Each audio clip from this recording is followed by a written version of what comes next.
Hi, it's me again. This is Chris from Airwindows, and I am doing another code maintenance stream. So we're going to be copying files around a lot, and today I'm going to try to be a little more responsive to chat, because this is going to take a little while, but I've already done an update for some of the stuff that people need most. Specifically, what I mean by that is I have an update for Linux VSTs that will let people use the new plugins so they can run my stuff on Linux using, hey, I'm not sure who you are and I can't read your, I can't read that, but hello. So basically, Linux is already online, is enabled as far as being able to use these new plugins. It's running the double precision bus, and it has the rand bug fixed. Rand bug is something that is going on where if you have rand calls in the processing thread of a Linux machine, what's going to happen is that it's going to block. It will block execution. Don't mind me, I have I'm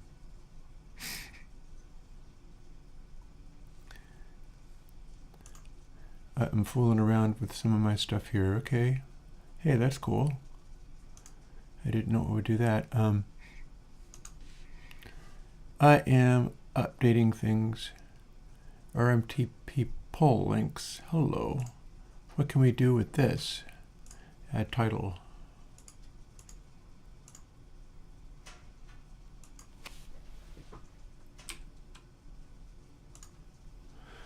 So we have an RMTP poll link called H.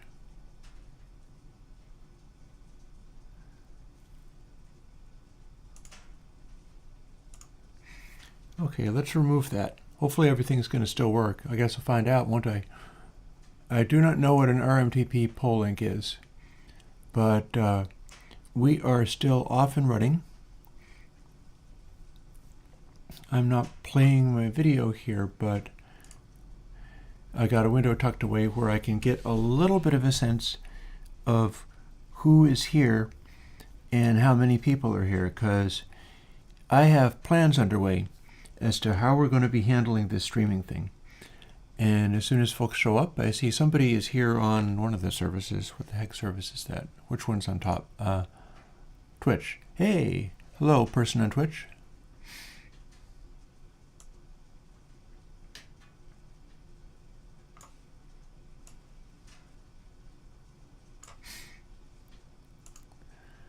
I'm just going to move stuff around so that I can see what I'm doing.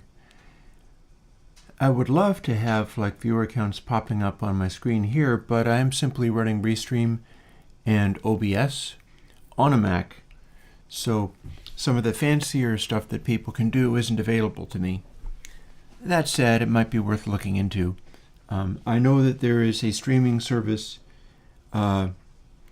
where they basically hijacked the brand identity of OBS, and that's considered maybe you don't want to use that one. So I'm going to kind of not be using that one. Now, where are we at? So as long as I'm talking about this stuff, I might as well start doing this. I've got a pen and paper for in case we have any ideas I need to write down. I can see my streams and how they're doing on Restream. And at this stage, it's probably time to just start moving forward with this. You might remember this from yesterday.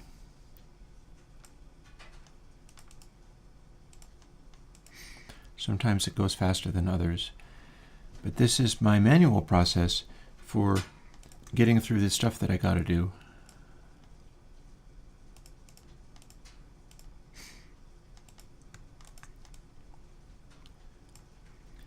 And this is the process that already gave me the ability to set up the Linux. Again, if you're running Linux, you can download the result of all of this work now.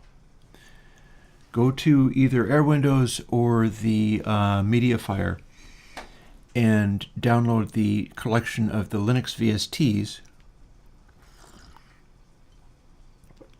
and you'll be able to grab everything.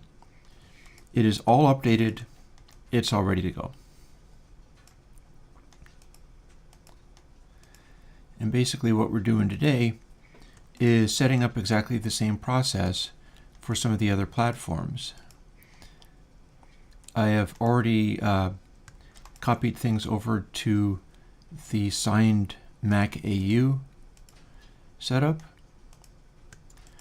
Right now I'm copying everything over to Windows, and I have hopes that if I do this up properly, because these are the things that change, I can do the GitHub update, and then when it's time to start generating the Windows builds, I think I might be able to drag the final, like look in here. This is the output of my process. I start out with this VST project folder. I bring it into the virtual Windows game. Hey Jaheido, how's it going? And I walk through a series of steps, which I have written down.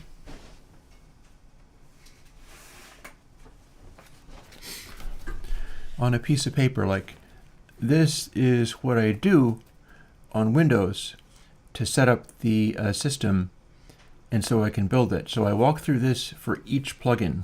But what I'm going to be finding out is whether I can drag the resulting folder, because when I'm finished with all of that, I've built some of the plugins, there's the build folder and all that, and I'm dragging them back into the macOS environment, and I'm also dragging the folder because that's what goes onto GitHub, and I'm updating the stuff that went onto GitHub. If I drag it from here directly back into the Windows environment and like double click on VST project, I'm wondering whether I can build from that and it'll be somewhat pre-set up, which would speed things up enormously. Because this is the kind of thing where getting through it can be real beastly because there are so many dumb little repetitive actions for hundreds of plugins. I think this is why sometimes people either don't set this up this way or they don't support their older stuff, is because if you've done many things, it can start becoming a little bit overwhelming. And this is kind of on the overwhelming side. I won't lie, I'm not going to deny that. But part of what I do is make that promise that I'm going to continue to support. And I've been doing that. I have a slight escalation in how this works, in that I'm taking things slightly out of order so that I can select stuff in a 3 file chunk. Anytime I don't hit replace 3 times here, that means I've put it in the wrong place and I have to go fix it. So while I do this, long as I have the energy, and I do have a cup of coffee, and I've also planned to go until 3, so it's a little bit over 2 hours of streaming today. I have plans for how I'm going to be handling the streaming stuff going forward. And I think it's going to work. One of the things I might try to do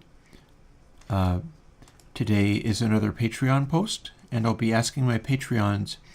Well, first I'll be telling them this is probably roughly what I'm going to be doing for a streaming schedule, because I've been streaming every day, and I have to manage how that's sustainable. It's been acting a lot more sustainable than previous stuff I've done in the past for a variety of reasons. But I do need to watch it, and one of the things I'm going to have to watch is whether I am committing to a sort of open-ended thing, or whether I am committing to showing up when I said I was going to show up. And then also being done. when I've said I'm going to be done. And that's the work that I've been doing this morning, is starting to set up a situation where I kind of know what I'm doing a little bit more.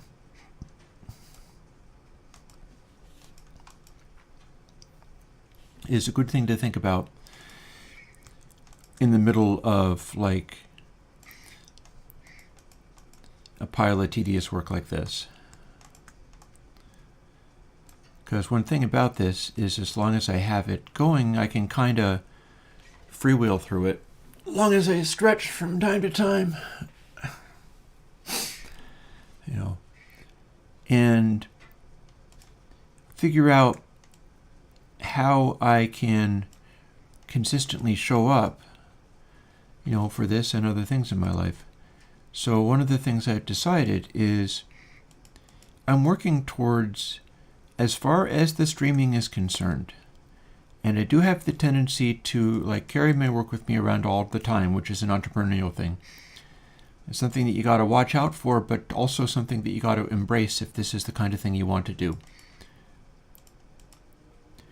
It will always take more to be sort of doing your own thing and running your show than it does to sign up for helping somebody do their thing, because then they are in control and responsibility for deciding a bunch of stuff is theirs. Whereas if it's on you, you have to educate yourself with whatever is going on and understand all the details, including stuff about how that practically works for you. For me, at least unless things develop quite a lot, I need to be setting my streams up so I'm finishing them at around 3 o'clock Eastern Standard Time. There's a timing thing that I can do that makes sense at that time, so it's like 2 hours and 10 minutes from now. But also, there is a practicality there, because, you know, one of the things that has sometimes led me to burn out and stop streaming or stop doing whatever it was that I was doing is that I overcommitted. I pushed too hard, and if I was streaming for 1 hour on one day, I would come up with a way of streaming 2 hours the next day, and then I would do a 6-hour thing and be hanging in there until I just fell flat, and then the next day I couldn't do anything, and the couldn't do anything stuck. So part of my system, and I'm sure it looks as if I can do infinite amounts of everything. Like the way this goes, it gives that impression. It gives the impression of like, oh, look at Chris. He is tireless and works literally all the time. That's not realistic, and there's nobody else here to help me. So the current plan is to build streaming up in such a way that it's maintainable. And part of that is that I can shift, like, I could show up early.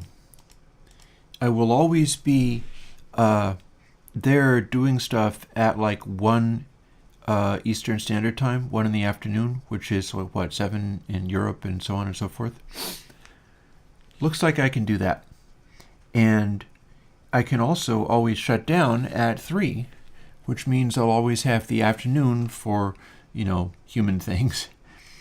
Making sure that I eat, sleep, all that kind of stuff. Here's chorus.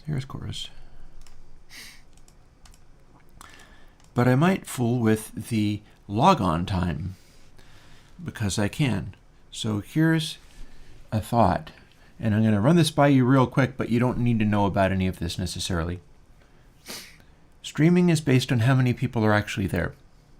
So I'm getting a rough sense of how many people are there in sort of powers of 2. Like these days, I do, I don't know, 4 to 8 people or so, and that's cool. And that me showing up to do something every week helps or every day helps, because that means I'm engaging with something that's relevant and useful. If I got one person, I would stream from 1 to 2, 1 hour. If I got 2 people, I go from 1 to 2:30, an hour and a half. 4 people, I'll commit to streaming from 1 to 3. If I get 8 people or so, I will commit, and we're already kind of there. I'll commit to showing up at 12:30 in the afternoon and I'll stream till 3. Everything goes until 3 at this stage. If I can get 16 people, I'll commit to showing up at noon. We'll start then. And you know, I can do that anytime I want, but I will more or less promise, like within human fallibility, like if I fall over and hit my head and I'm in the hospital, I ain't streaming. But if it looks like I'm regularly getting 16 people or so in the stream, and I can combine them, it's like, it doesn't have to be specifically Twitch. Maybe YouTube is my place for streaming, for all I know. But 16 people, I'll commit to showing up at noon. We'll do 3 hours of streaming. And it just continues that way. Like 32 people, 11:30, 64 people, I'll show up at 11 in the morning. And I'll go until 3. I will be here with you for 4 hours. 32 people, 11:30, 64 people. Oh, no, wait, 16 people would be 12. 64 people would be 11 until 3. So 11, 12, 1, 2, 3. That's the 4 hours. I need to be doing this file copying stuff. So if I'm getting these numbers weird, that's because I only just came up with this. And it continues. Like if I have an audience of 256 people, which I don't see happening right now, but if I did that, I would come up with stuff to do from 10 in the morning until 3. If there was 1,024 people, I'd come up with stuff to do from 9 until 3. And it continues on until we reach the Chris is doing a 9 to 5 job of streaming. And that's like normal work hours for if you were doing a day job and didn't do anything else with the rest of your time. Of course, being the entrepreneurial type, doing this kind of stuff means you don't actually get to do that. You don't really get to put your stuff aside. But really, by the time people start streaming that much, often those people are getting paid to do it, which I'm not getting any money from doing the streaming. It's just something that I thought would be nice to add.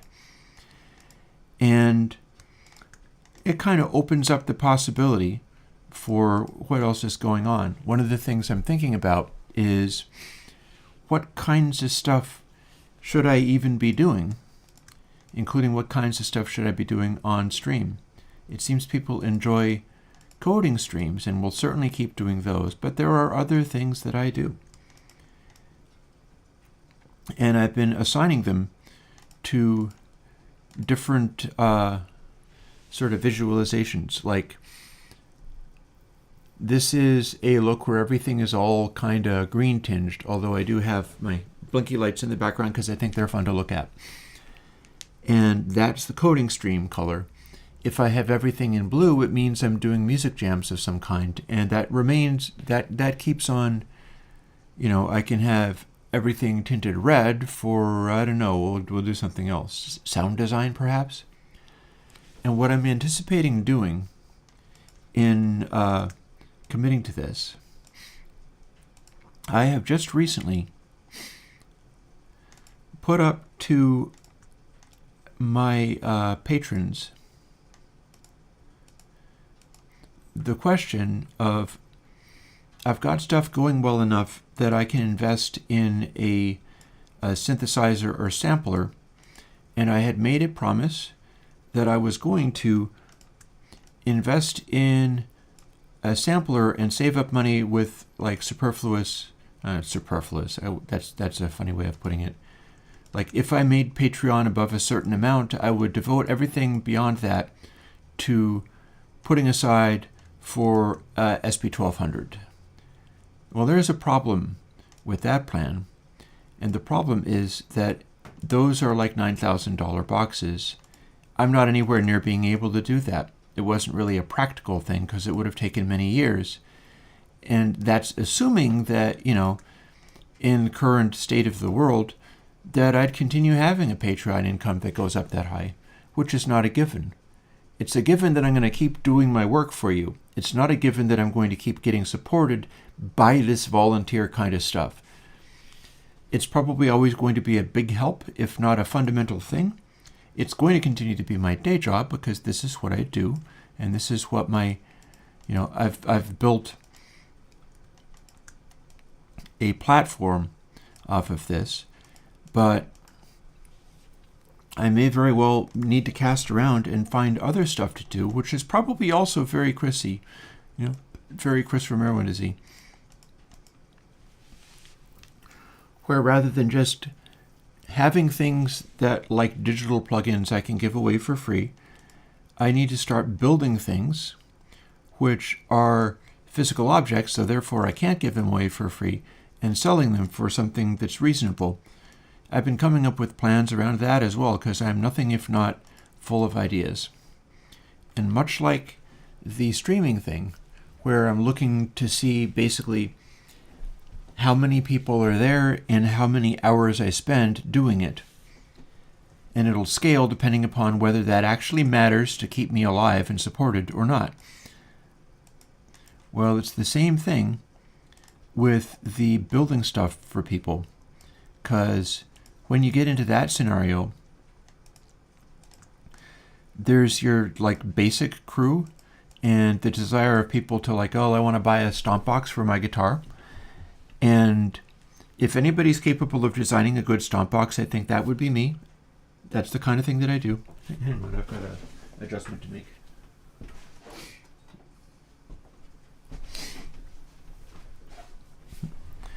I fooled with my lighting, and that's supposed to be a backlight. So I have a concept, and I don't know, I've only mentioned it like 3 times, so people maybe haven't heard it yet. You have to tell people things multiple times before it sinks in. And the concept for the hardware is that I'm going to be building stuff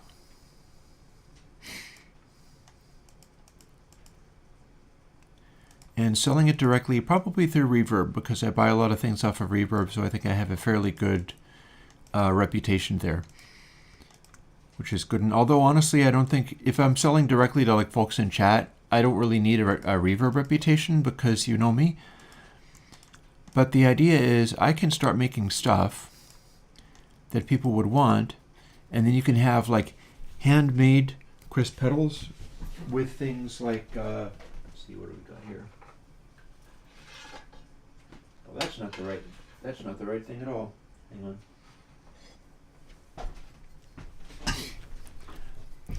Handmade crisp pedals with things like professional quality Hammond aluminum cases and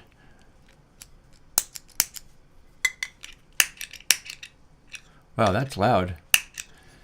And professional quality double pole 3-position switches such as MXR uses. This is the part that MXR uses. And I can build stomp boxes for guitar players or people who are using something like that.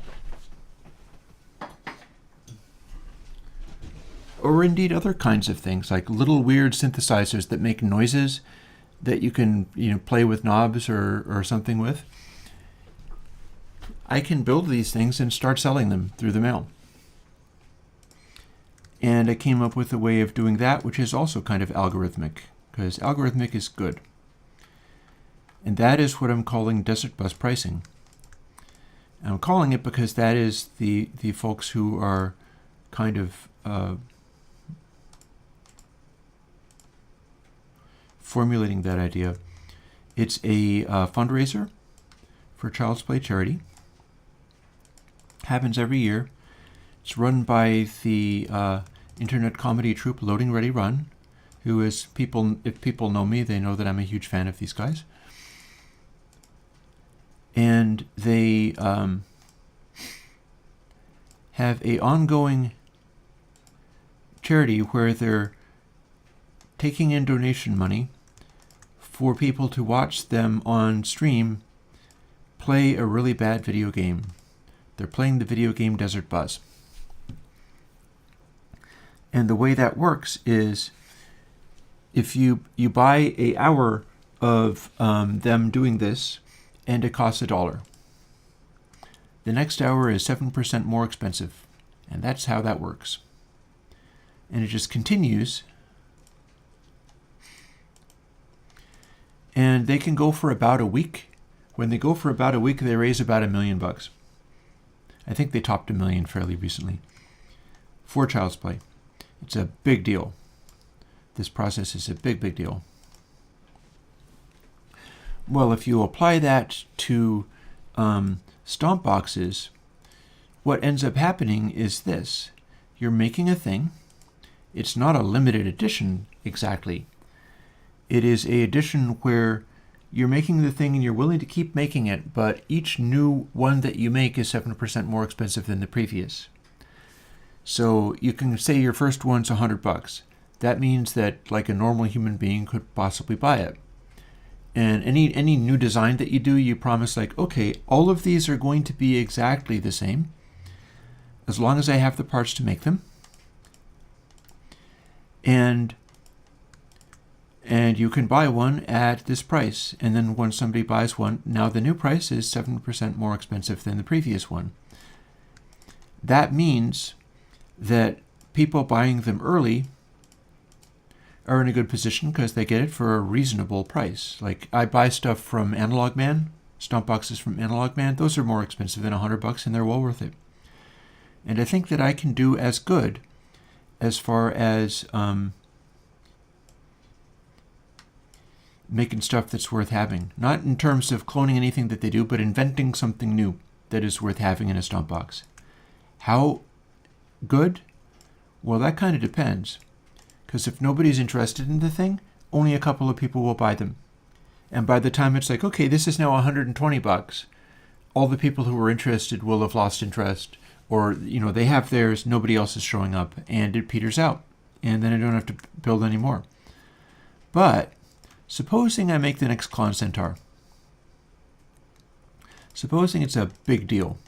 I come up with a sound where certain guitar players are like, holy crud, that is absolutely perfect. Can I get one of these things? And the answer is yes. Pay for it. If you're early on, you pay $100 or you pay $110 or something like that. And the more that goes, the more the price increases until it's like, okay, if you want to buy a new one, you absolutely can. I'll make you one. And they're now $200. Or you could buy one from somebody who already bought one. And there's no reason they can't sell theirs to you for like $190. And so it becomes this funny kind of speculative market, but it's actual objects. You could call them art products if you wanted. But it's just the scaling thing where the idea there is if it's just a thing and the pricing is just a silly idea because nobody's going to pay more than like $110 for something that, from Analog Man, you could buy one for $160 or whatever. If that's so, people stop getting them. And that's how that works. If they're super in demand and people desperately want them, I can absolutely keep making them and it starts becoming more and more worth my while to do it. Maybe I stop being able to make plugins because I'm building boxes all the time. If so, then it's paying for itself to do so. And I can look at the sub. There we go. And I can look at the Patreon and go like, okay, so do you still want me making plugins? If so, this can serve your attention. And if it becomes one of those ridiculous things where it's about people with money speculating and trying to figure out what they're going to do, and it's good enough to support that, which is a bit of a moot point because, like, I don't know, pictures of apes don't seem like good enough to support anything. So it's partly just people with too much damn money speculating on the world. If something like that starts happening, I do really well by it because I'm building the new ones. And anybody who is somebody that hangs out with me and was on the ground floor of this kind of stuff does really well because they bought one of the things at the original price for the original purpose. Like if you wanted to get a stomp box and you could pay $100 for one that I built by hand. And then this ridiculous thing happens to it and changes the entire thing. Well, and find other stomp boxes that will work for you. And have the thing that you got, which was originally a stomp box, use it as the financial aspect it turned into being. If you turn around and the thing that you got and used for a long time turns into one of those things, then you just did well by it. And that can be a way where I help people who are maybe not in a position to do silly things like this but who are enthusiastic and like the work that I do and maybe would like guitar effects that I make. That would be directly helping people like that who are here paying attention. And for that reason, one of the streaming days that I do is going to be a like circuit building, box making. And it's not going to be nearly so much like, watch what I do and it's DIY and you should do this yourself. I'll answer questions about what I'm building, but it's not going to be set up so that you can like stare and follow along and so on. Like, come up with your own things to make if it's like that. But I'll be hanging out, and rather than repetitively clicking on things as I'm doing today, I will be going and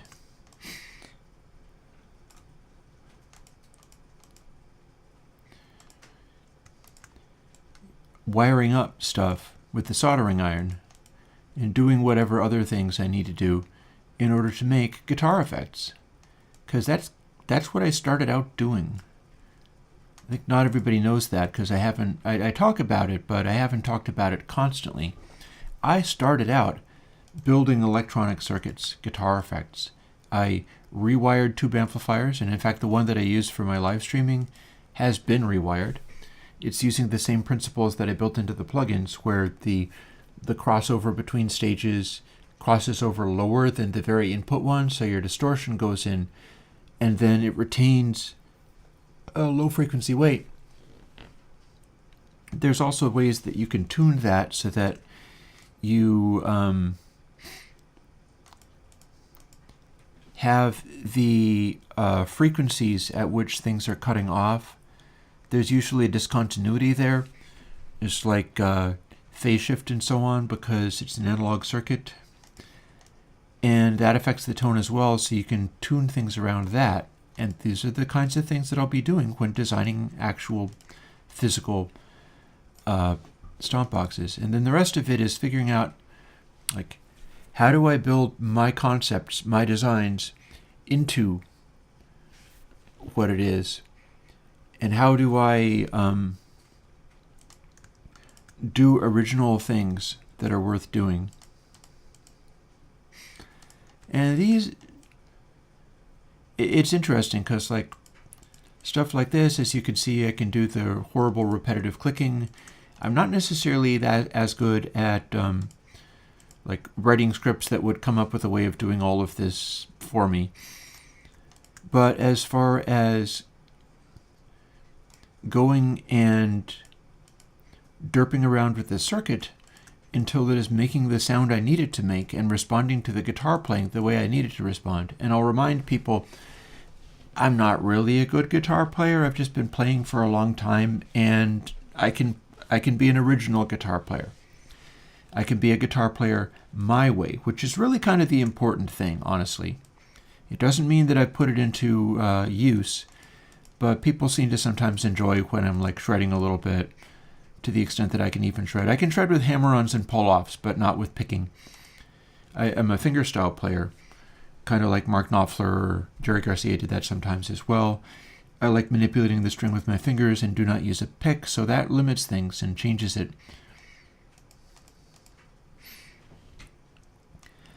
And one of the side effects of that is that I do know what I need out of a stomp box or a tone.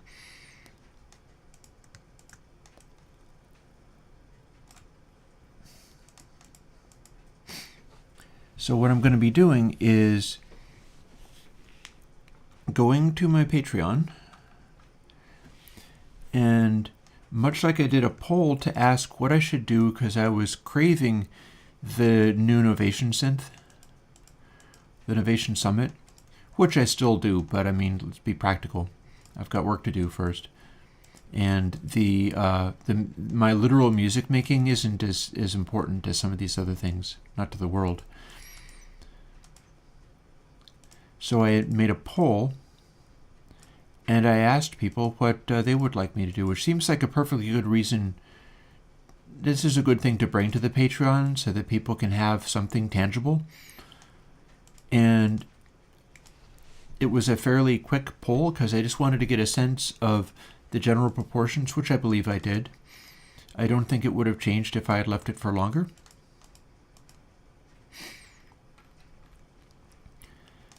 And also, if it had become the purchase of the ASR10 sampler, there was a specific one on Reverb that kind of motivated that move. And it was one that was in fine shape and, in the United States, and they were willing to ship it. And sometimes at these big things, like I'm having a hard time getting a hold of a Mackie 8 bus because they're too big. Nobody seems to be wanting to ship those. They're affordable enough that I could get one, but I can't get one sent to me. I have to find one that's for sale where I can get to it, pick it up. Which is very much the plan, by the way. But the specific ASR10 that was on Reverb had a special SCSI adapter built into it. And that's one where you could load samples in on a SCSI card or on an SD card that connected to the SCSI adapter with a little doohickey that does that. And that was exciting enough that it was time to do that poll, and the poll came up, go and get the ASR10. People want that device. People also wanted the SP1200, but unfortunately that is so far away from me being able to do anything about, and the ASR10 was within striking distance, and so that's what that ended up becoming. And so it's right over here. On a previous stream, I did a unboxing and showed people. And when we do sound design or when we do plugin making and start doing plugins based on the ASR10, it's going to be a process of working with that and showing how that works.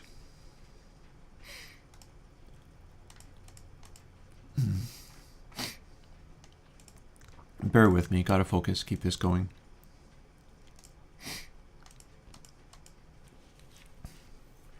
So one of the things I'm going to be doing is asking Patreon, what do you want to see me doing on these live streams? I'm doing live streams. I'm observing that, this is probably a big fail, but this needs to be done, so I'm afraid this is going to replace doing actual coding for the time being, because this is important. This is going to gain significant improvements in processing power for a whole lot of people, and it's bringing the code base up to a more consistent standard, and it's fixing major problems that occur in some of the Linux plugins, which, by the way, you can now download. So,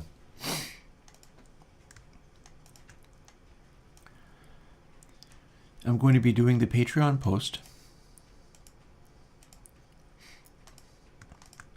and I'm going to be asking people, what do you want to see?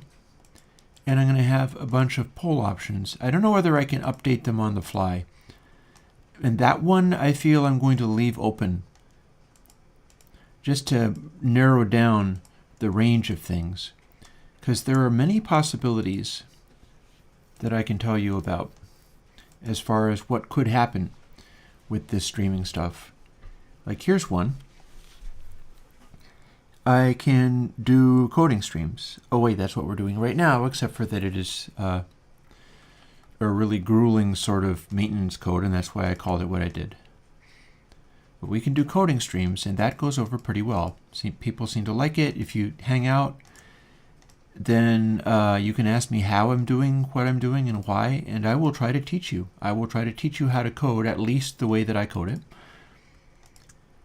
And that goes over pretty well.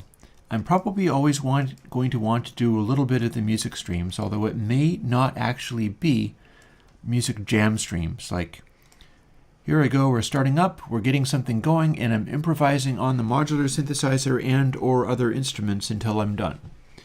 That might not be how it goes. And I'll tell you why. It's because it's like a way of visiting, but I don't really get to talk while doing that. I'm not engaging with people more than I used to, granted, but there's a limit to that. Another possibility is doing a more compositional thing, especially if I start getting longer streaming times, which might not happen, but it might. One of the things I've been thinking about is starting with a concept such as the cards I've been devising that are about being able to come up with arrangements like progressive rock or whatever, arrangements over different kinds of sound, different kinds of arrangement parts. And I had an elaborate system worked out as far as how that was going to work. I was really sure that it was going to be gamified and that you'd have a scorecard and you'd be able to like write these things down and then see what the score added up as, and that would teach you which ones would be great. Instead, I decided to use it as a, give yourself 7 cards, combine them together in any way that you can, and draw the result as a picture. This is now the score for the piece of music to be made. It includes some things like time signatures and keys or notes that you might be using. And then the arrangement stuff is rendered as, pictures, as like we start here in this color and then abrupt switch to whatever this is, and then switch back to whatever you were doing and evolve into this, another abrupt switch to whatever this is, which is different, and then onwards. And with 7 different cards to work with, it's all going to be a lot simpler than what I was doing with that concept before. But more importantly, I think I would be able to do it and actually have a result, because the previous one, it seemed like a really neat idea, but it was simply too complicated and I did not get anything out of it when I tried it. I just stalled out and I was sitting there on stream doing nothing, and that seemed bad. I didn't like that. So instead, it's more along the lines of like, I'm making this. And yeah, when I do finish making these cards, as in come up with the designs, do the art, and make actual physical cards that I can get some of, I'll be selling those as well. They're not going to be crazy expensive unless I do there's the thing is like hand making stuff, I can see doing the Desert Bus pricing. I'm not convinced that getting cards and selling them should be Desert Bus pricing, but one thing I could do, if people are excited about this, I could do a variation on it where since it's just stuff that I could order,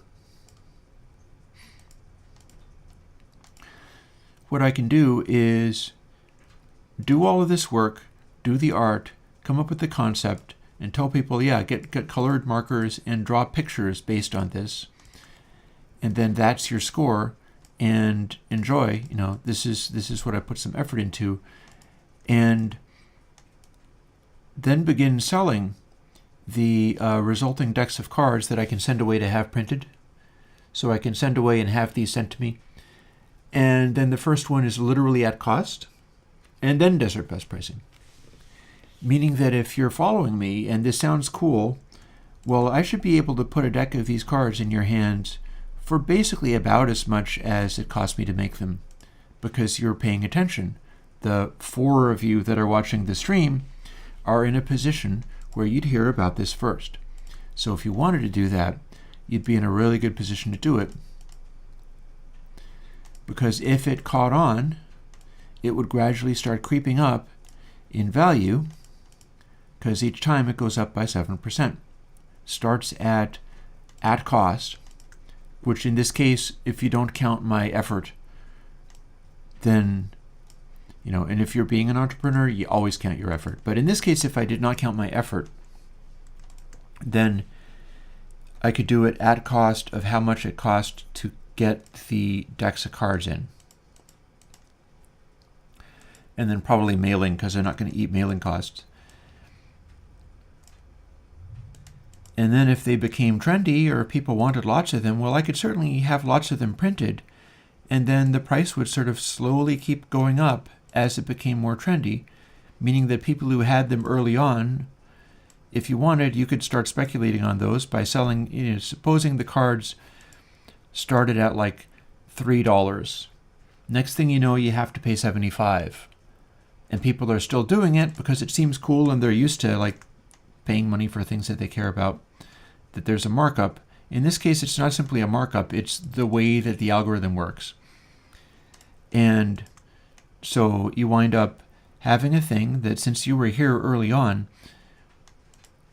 you got it for very cheaply and easily, but since it became a trendy thing, other people are having to buy in at a much higher price, meaning that you, who got in and were paying attention when I was talking about devising the thing and thought it was cool and enjoyed it, well, it didn't break your bank to get involved early on.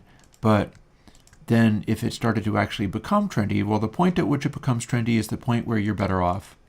It's basically the same thing as ridiculous cryptocurrency stuff, but with physical objects. And it's based on the way that I set up the rules. Like, with some of these things, it also depends upon whether somebody can make forgeries, and I'm sure that's possible, and I'm not really worried about it. The stomp boxes would be much harder to forge because you wouldn't necessarily know everything that I did. I'll probably have like secret concepts in there that I'm not talking about, meaning that if you just made a printed circuit board, you're going to completely fail. It's not going to sound the same. And I don't mind people making garbage copies of things. Oh, hang on, I have made a mistake.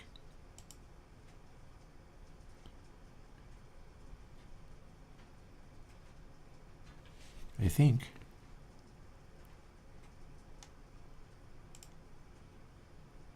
Yes, I have.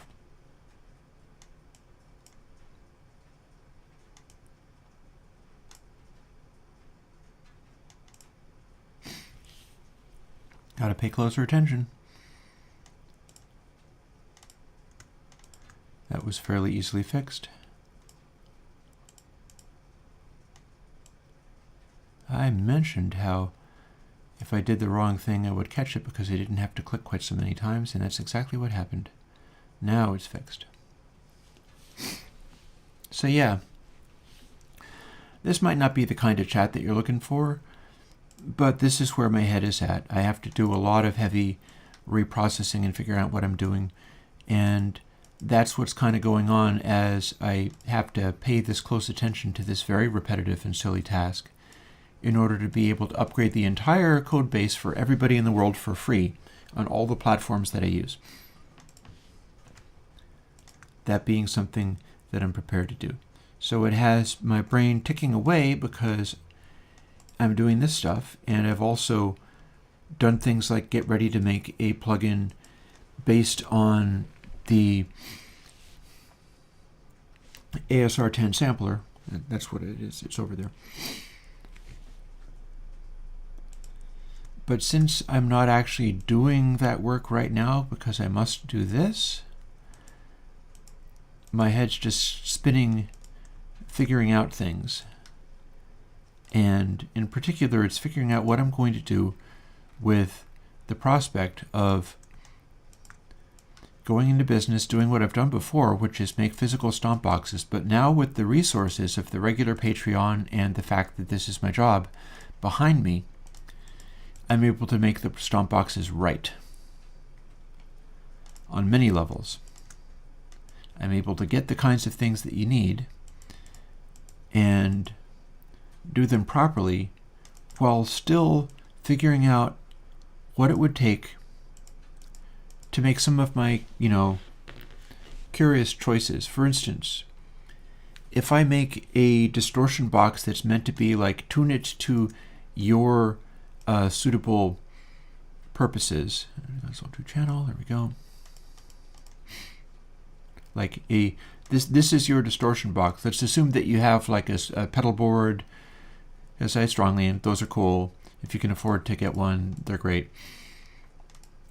So you need your lead tone, right? So you got a stomp box that will give you your lead guitar tone, and I'm able to make circuitry that will do that. Do you make it with the knobs on the front and try to find cool looking knobs or whatever, or do you build it as this simple faceless thing, and you're expected to take the bottom lid off and go in there with the screwdriver while playing and find the bits that you're supposed to tune and tune them to what your tone needs to be. And granted, I can ship it set up to work well for any particular kind of sound and what I think is a suitable setting. But do you make it like the Zachary Vex Fuzz Factory is a very simple circuit, but it's got some of the controls that you would have usually as resistors, as pots and knobs on the top.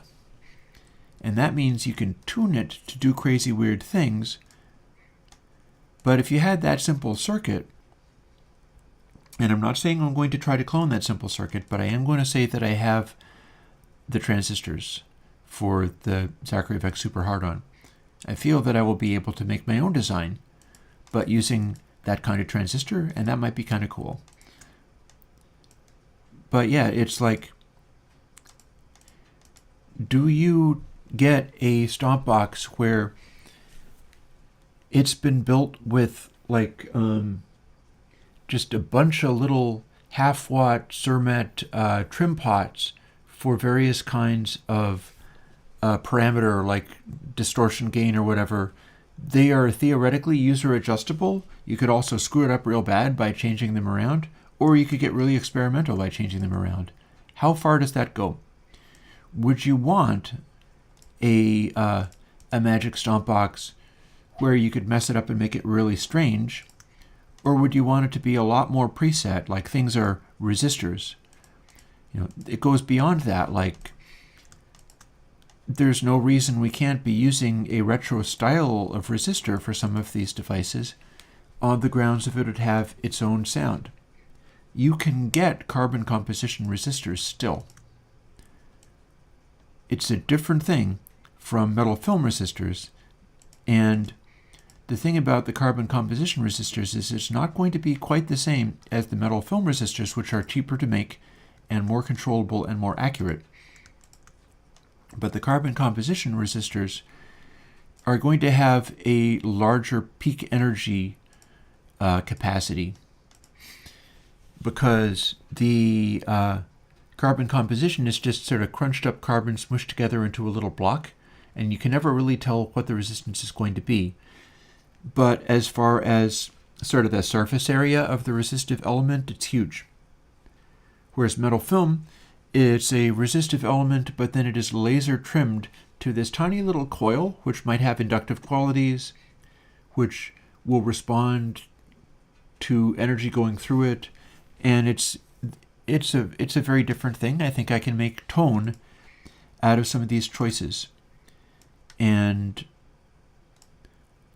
to work out what optimally needs to be done with all of those choices is interesting, especially since this is getting into that zone where, you know, like I said, you can still get carbon composition resistors, but people will think of it in terms of new old stock and go, I'm going to make a stomp box, it's boutique, it'll cost $500 because I only have so many of these resistors and transistors left. They are new old stock, therefore I can make the magic thing because it's about when it was made. I don't agree. I don't agree that it's when it was made. Much like figuring out how stuff works and making digital be better by understanding the places where it breaks down and degrades, there's no reason I can't figure out the places where these stomp boxes excel or deliver a special tone, which also, like, you know, not everybody hears these tones. And sometimes when you don't hear the tone, you're making a stomp box and you think that you're doing fine. And you get something wrong, you make a choice that is not compatible with having the magic toned thing, and then you've undersold yourself. You've done something that is not as great as it could be.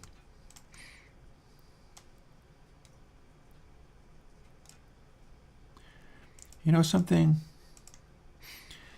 I'm going to just take a moment and see whether I've broken my restream?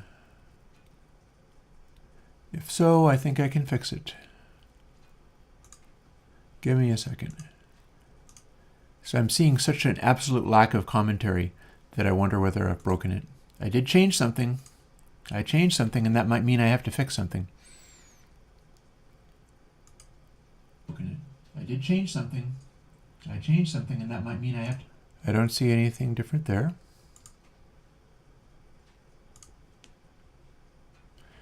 Yeah, because it's just as possible that today nobody is watching. Sometimes that's how that goes.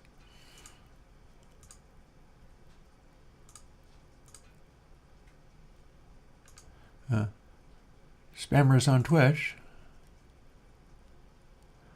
And this is lying about what I'm doing. That's unfortunate. Although it's got very low latency.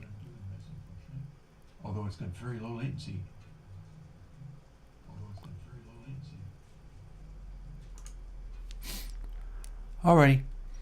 No, it seems as if nothing broke. It's just that I'm streaming to empty room. But you're missing out because I'm talking about all this stuff that I'm going to be doing. And it's all good. I got about another hour and a half, during which I'm doing this code work.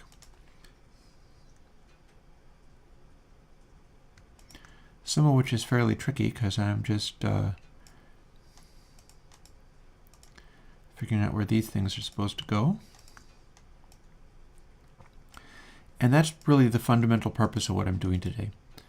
You know, not every day are people going to be dialing in and being like, we just want to hear your voice. So I'm comfortable doing this because it's what I said that I was going to do. And I got on earlier than I said that I was going to because I haven't necessarily put in place my full plans yet. And I may very well even get finished with moving over all these Windows VST plugins. It looks very much like I will, in fact. And that's good news. I'm pleased about that. Because this is a funny place for me in my development. It's a place where I'm having to rethink all of my processes. And I enjoy that kind of diving in and trying to think of something as long as I'm able to pay attention to how it's going.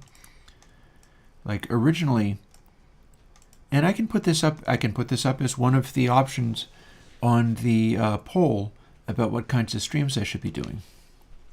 Because one of the possibilities is the thing that I tried which did not work the first time. And that is physical hardware DIY. I have everything that I would need to still go and do that if I wanted. I'll have you know, you three who are hanging out and not talking. I have everything that I would need if I wanted to go back and do that again. And when I say that, what I mean is making stuff up in physical hardware like CMOS circuits, op amps, hardware, capacitors, stuff like that. And not only doing that on stream and explaining what I'm doing and why, but also sending people out care packages that would give them some parts that they could start off with. In particular, I have all the wire that I would ever need to do that. I've got enormous quantities of wire so that I can be like free wire guy for people who want to do DIY stuff, or people who want to use like Bastel style patching, which might be cool. Like I was getting together the Bastel stuff on a music stream not so long ago, and it was interesting. It lends itself fairly well to demented drum and bass or ambient noise kind of things. Those little Bastel circuits are, and by that I mean Castle and Drumcastle. Those are pretty neat as far as being able to do some of that stuff. You can get really gnarly sounds out of it. They are also all based on a chip where I have not only, I think I have 100 of the chips, but I also have like 10 of the chip programmers.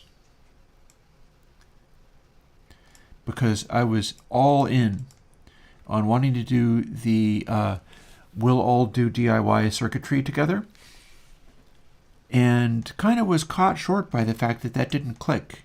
Like it was not interesting to people, and it took too long. Granted, this takes too long too, but oh look, I have 2 layers of not.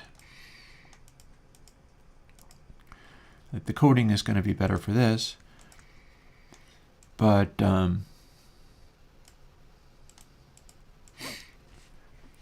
it seemed to me as if people basically just wanted to hang out rather than do their own circuitry.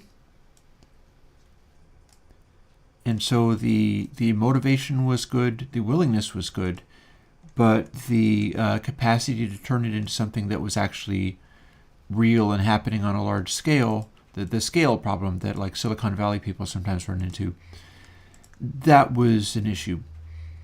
So it ended up not being a thing, but I could jump back into it anytime I wanted, and that means that I should ask the patrons, what do you want me to do on these streams? And here is one of your options, the DIY hardware stuff. Because again, I could do that. The question is how much. And what I'm going to shoot for when I do this, which I will,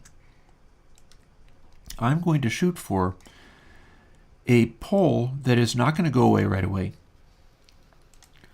where it can just kind of increase with a goodly number of answers in it.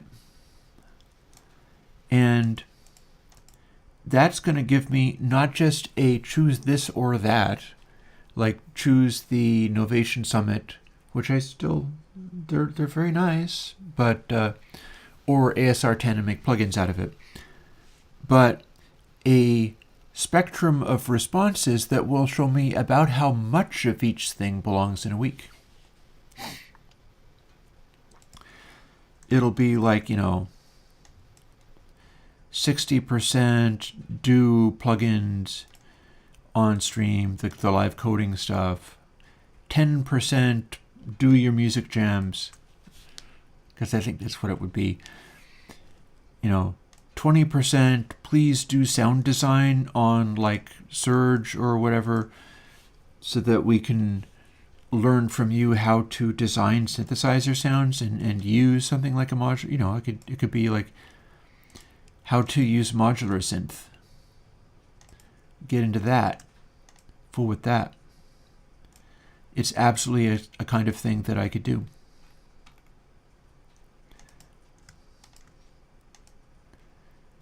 And because it'll be a poll that hangs around for a while, there should be larger numbers of answers. And I'm not really that interested in just getting a quick sense of what the proportions are. I'd kind of like an ongoing record of the proportions. What would be fun is if I could do that as a like something on Airwindows, where if you were an IP address or whatever, you could put in a vote for what you wanted to see at the moment, and then you could change it, and the proportions might evolve over time. That'd be a kind of fun thing. I'm always interested in being able to hear from where people are at, which I think is probably partly just my autism and the fact that I'm not good at hearing where people are at. So that's something that I always have to work on. So my attention is drawn to that, especially in a situation where it's an unorthodox way of communicating, like live streaming and doing this kind of stuff. That becomes did this update right?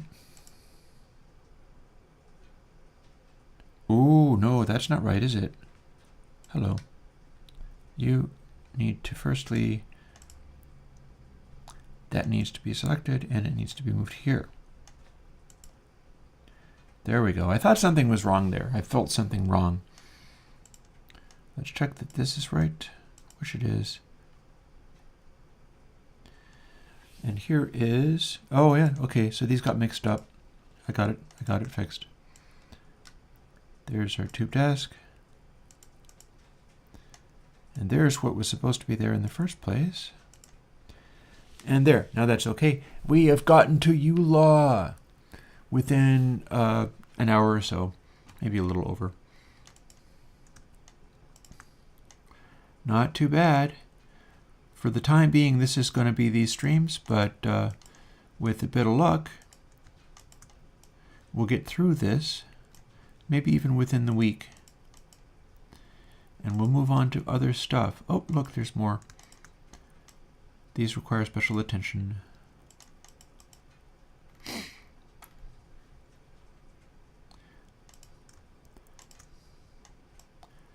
My whole deal with these is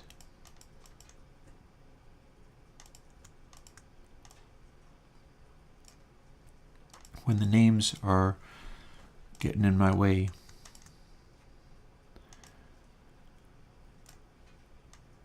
The names are getting in my way, and it can lead to me putting stuff in the wrong place. And in order to do this process and finish it, I have to, if not at first, eventually get literally everything right. And so that's the goal today. We're going to see whether we can move all of these files into the correct folders and get them all right. Once I've done that, it's a question of going through and compiling everything, and then everybody can have their updates. Then everybody can have the more efficient and better designed and brought up to current day files that do what they're supposed to, and across all platforms, old and new. And that's what I expect of myself as far as doing this particular kind of stuff, because I feel, it's like you can call that positioning. You can be the person that decides to actually help, or to not let people down because they're running an older machine or whatever. You can be the person that's not like, yeah, go and upgrade all of your stuff for thousands of dollars because I'm not supporting you anymore because Apple got in my way, and or whoever got in my way. Oh, hello. That ain't supposed to be there. So since I'm copying from here, we're going to not care about that. I don't know where it even started. It's high pass.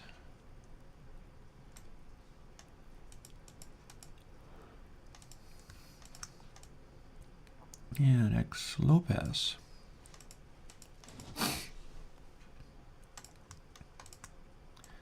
And X notch.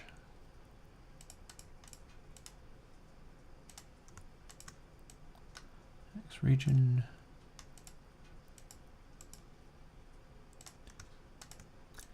Y band pass. We're getting right down to the end here. Like I can no longer scroll this. Y high pass. There's not going to be that much celebrating when I am finished though, because I'm just going to go on to the other folder, and I'll go until 3. Right? Yeah. Yeah, go until 3. So I got about another hour. Maybe I'll do all of this stuff today. That'll be kind of exciting. Y low pass. Y notch. Honestly, I feel this is not really that much different from somebody like grinding Donkey Kong to 100%. You never can tell what things are going to be. Z band pass, not this second.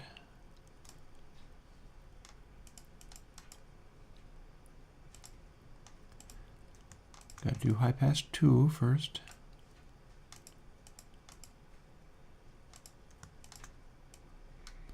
High pass itself. If you're working with this kind of stuff, always go with the version 2 because that's the one with the smoothed coefficients. Unless you know that you're not going to be needing to move controls, in which case you can go with the original. This.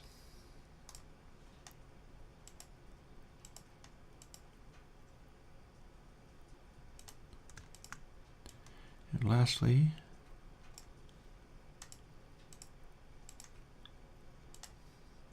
notch 2 and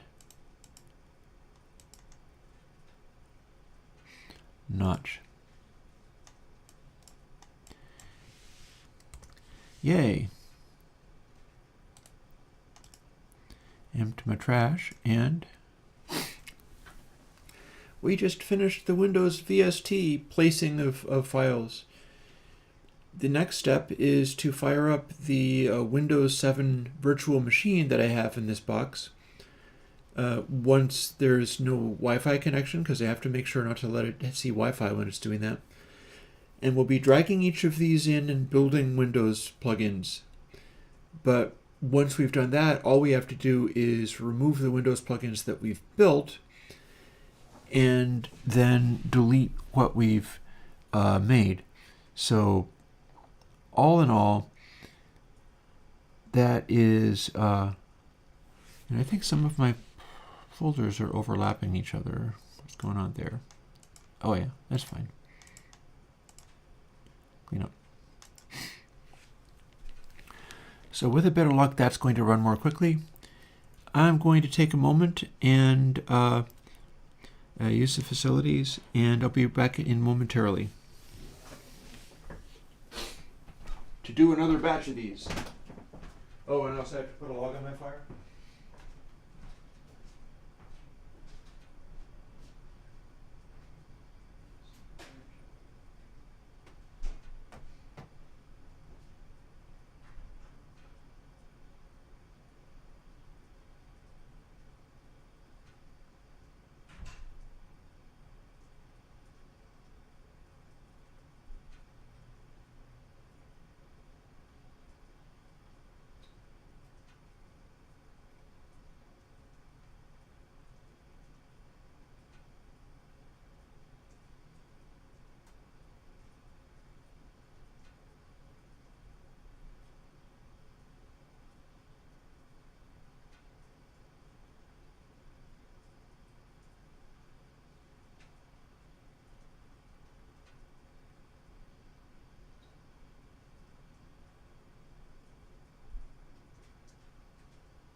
That's going to catch.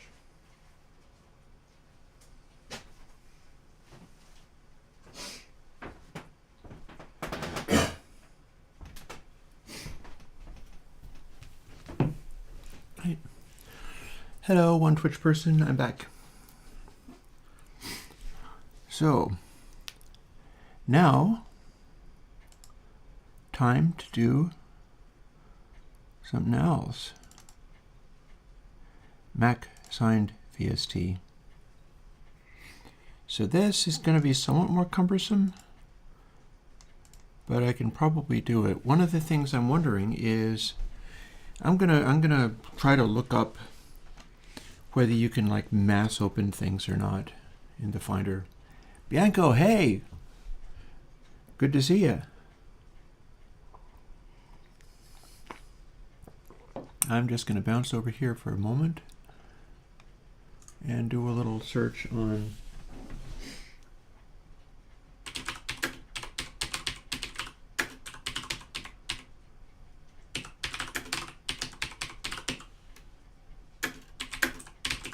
it says open multiple disclosure triangles in Finder. So yeah, I see a answer. And it suggests I can select all the folders, Option Apple right arrow. So Command Option right arrow. Okay, it opened all subfolders. Let's see whether I can do a variation on that. How about Command right arrow? All right, Option made it recursive. I don't need that, but I do need to open all of these. I've now done that.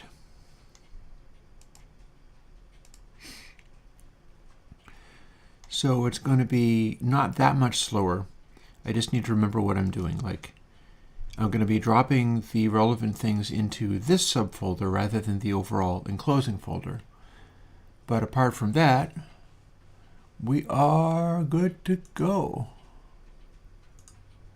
With just a bit over an hour to see whether I can finish all of this stuff. So let's see whether I can finish all of this stuff. Interesting how suddenly like 4 people showed up. I wonder whether maybe, what is it, daylight savings time or something? Did I fail to notice that it's now actually 1? No, the Mac would have remembered it. My computers would be telling me what actual time it is. So people showed up at 2. All right. This is fine. You can absolutely do that. Go ahead and show up at 2 if you'd like. So here's what we're doing. We're doing exactly the same thing that we did before, but now we have to aim a little better. But it'll be the same deal. It's acceleration to source. And if I've got it right, I hit replace 3 times. And if I've got it wrong, something else will happen. But I have to hit source this time. Only then will it work. So I went up a level in terms of challenge. The process challenge just went up. I also am going to have to scroll these as well. So if I mean to be done with this in an hour and 5 minutes, it's time to really crank. All the chatting that I was doing in the last hour or so apparently wasn't all that interesting, so we'll see whether it's more interesting for me to be cranking on this so hard that I can't talk coherently or make sense. Isn't it always more fun when I don't make sense? I think people like it when I'm getting into my things so hard that it's like blather, blather, bibble, bibble. I'm not making no sense. Quick voice clip. Again, if I have to hit OK 3 times, if I don't have to do that, I know something's wrong. And it becomes very much a automatic thing. But that's also why if something goes wrong, you trip and you go, what? What happened? Something's wrong. And then you realize, oh, it's because I'm used to doing this. Aura's a good plugin. These are the kinds of things where you could also build them into other stuff, like, a guitar cabinet that included Aura. But then you could also simply take Aura and use it in a chain that becomes the thing that you want. Like, you do your guitar sound, rather than having a simple plugin, you're like, I want to have my guitar tone be edge at a low level with Aura going into it, and then cabs doing this and that and the other thing. And you figure stuff out on the basis of that. That's how I think this stuff is meant to be used. It's going to be interesting to see whether I might get actual mileage out of doing audio work, music work in, say, Reaper. Because there's a significant reason why I might take an interest in Reaper just at the moment. I've just updated all of my stuff on my primary computer so that, so long as I am still using the desktop that is based on a big giant Mongo Intel chip, which is not efficient, it generates a lot of heat. I mean, I'd like to see that upgraded, but it's not happening right away. Reaper lets you run a 64-bit bus, and my stuff is now optimized, and in fact itself runs on a 64-bit bus. That's exactly what we're doing right now.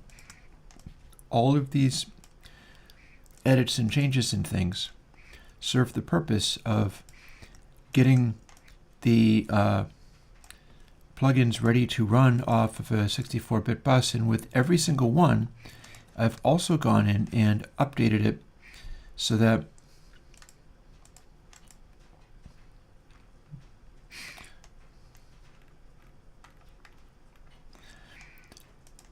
if you are on the 64-bit bus, it will update the noise generators, but it doesn't even try to dither to the 64-bit bus because it already is one. And that means you can run Reaper on the 64-bit bus and have more efficient use of your Airwindows plugins in that context. And that's on Mac. Because on Mac, if you're using AUs, that's always going to be 32-bit.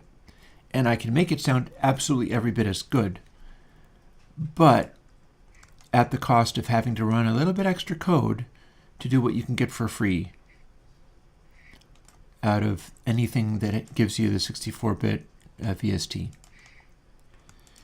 So yeah, the Reaper might be something that I look towards as far as doing things, particularly since I'm looking at learning how to do the modular here so that it's generating specific coherent songs with parts and a beginning and an end rather than just endless jam.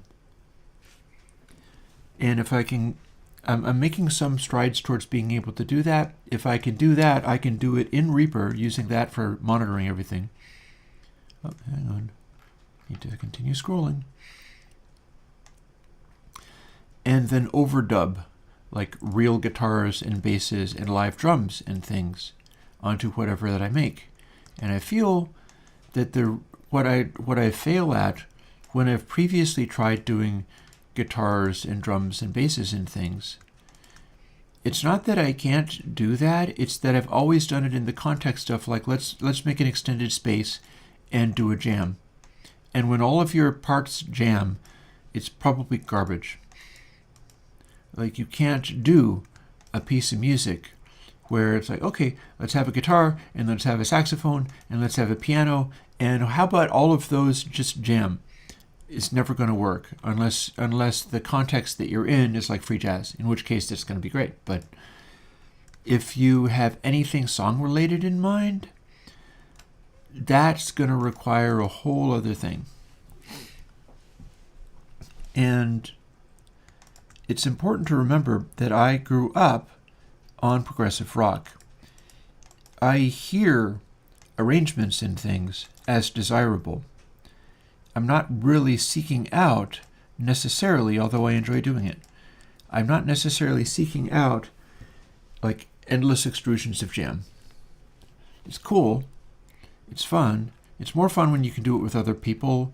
I've been doing that kind of thing just alone with machines, and that's, even when you teach the machines to jam, it's still kind of a drag.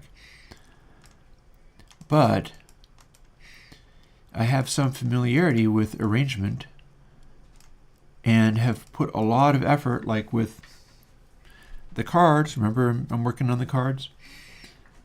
I put a lot of effort into being able to motivate ideas to have. You don't have to necessarily be a whole band with multiple instrumentalists and things that they can suggest. You can be given some hints, much like the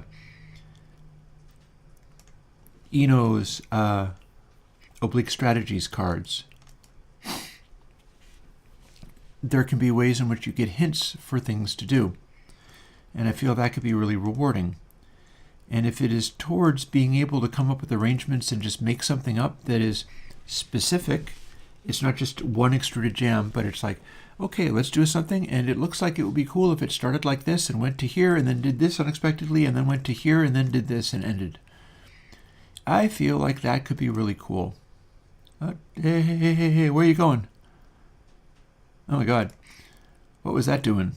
It went crazy. It started scrolling on me. There you go.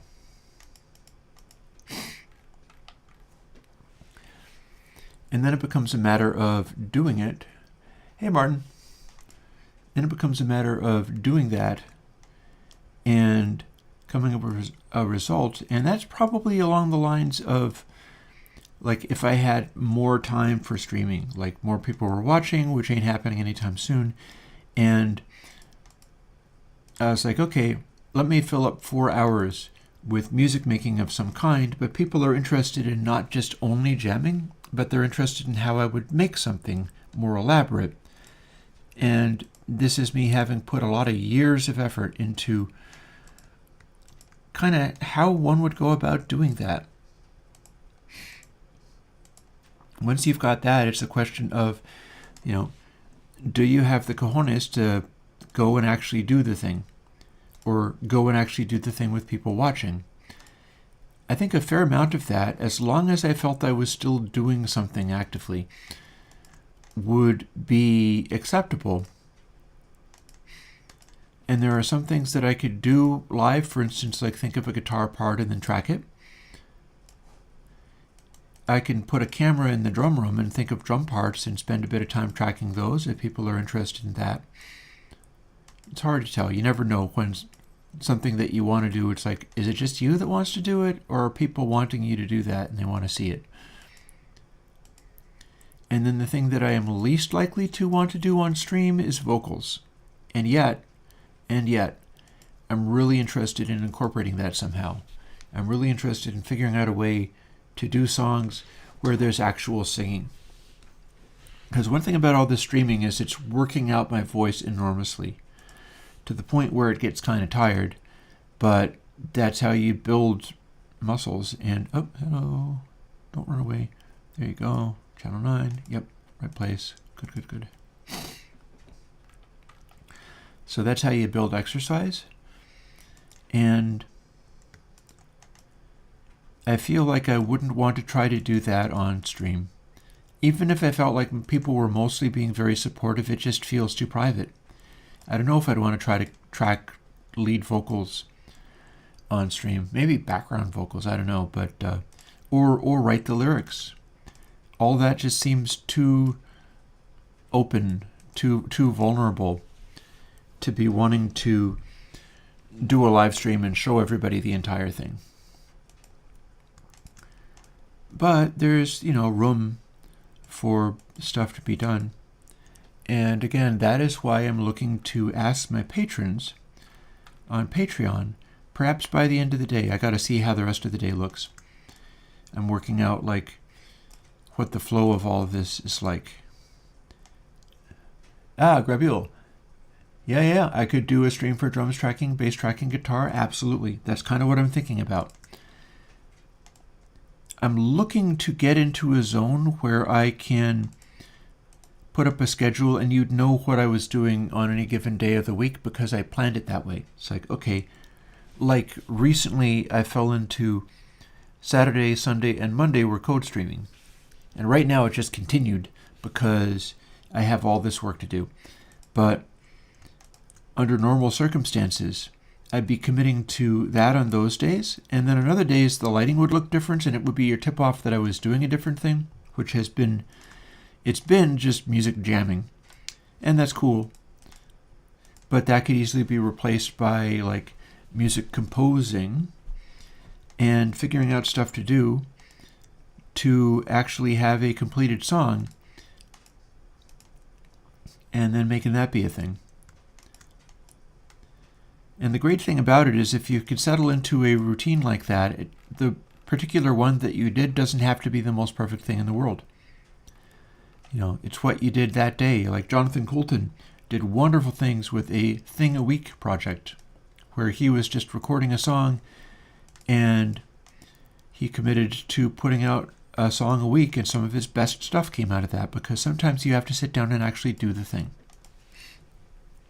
That's what a schedule is good for, is when it motivates you to show up at the right time. Hey, Martin, I'm glad that you like it. My hope is that it is supplying stuff that you don't get other places, because you can also combine it with stuff that you do get other places and get whatever you like. But it's designed to have that kind of raw live feel that I've not been able to get out of in-the-box guitar sounds.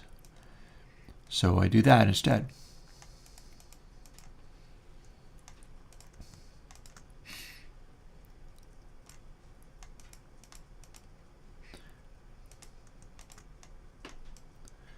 It's interesting to think about that kind of stuff, because I moved from needing to do mixing and summing out of the box in an analog console to getting the Console 7, which I'm just getting up to copying over, up to a state where I could use it and it would beat what analog consoles I had available to me. That's not to say that it would beat absolutely everything everywhere, but the stuff that I had available, I got the software to be better. Which is not the end of the story, because I'm going to continue doing it, but it does make me wonder whether, as much as I've been trying to get the my guitar sound, I might fool around and see whether I can get an in-the-box guitar sound to compare with what I'm getting in reality. One of the last things that I did was go and get a Celestian greenback of a particular kind. It's like the vintage kind, the heritage reissue or whatever, where it has a particular tonal quality that I think just works better for everything that I do, and it's more adaptable, and it gets a wider range of tones, and is exactly everything that I wanted. So I wonder whether I can get that in the box too.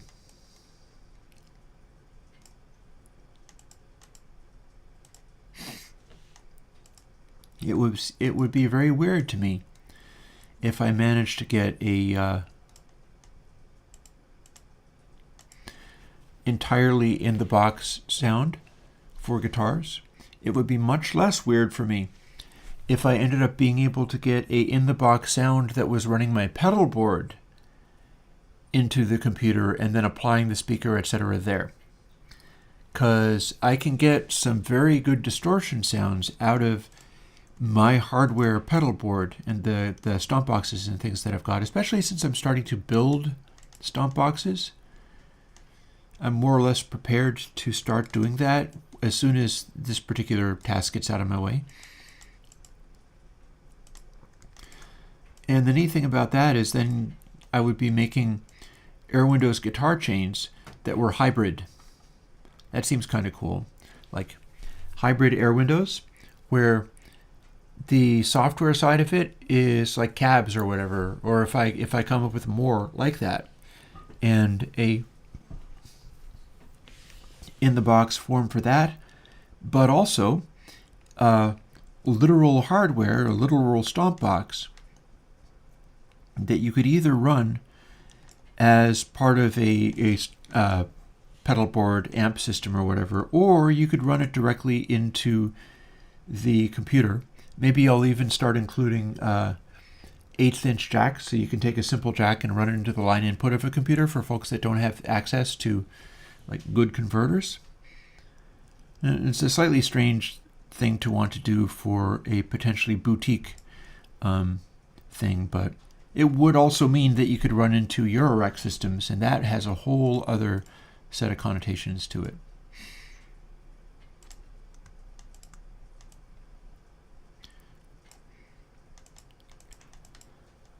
There's Decreca. Decreca is now updated so that it will run on Linux without grinding the computer to a halt. It had 1 million random calls in it, which are now fixed, replaced with something that'll work better on Linux.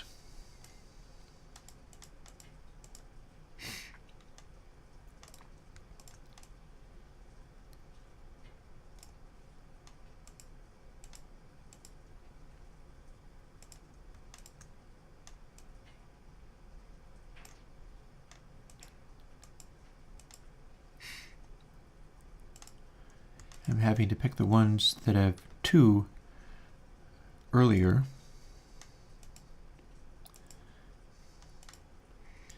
Because the ones that started it off are sandwiching that because of the way that it's like dot comes first, and then 2, and then capital P. So they wind up being out of order. I can't just pick these ones as a chunk and drag them over until I do the other ones first. As part of it, same with the 4.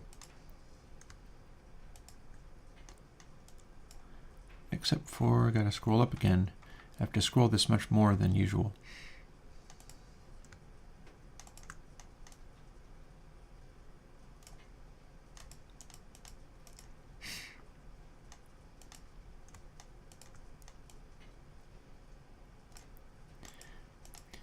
You know, and the interesting thing about the guitar stompbox ideas I've been tossing around, of which I think I have a number of interesting places to go with them, is that some of my resources involve having very large numbers of Panasonic Surmet trim pots.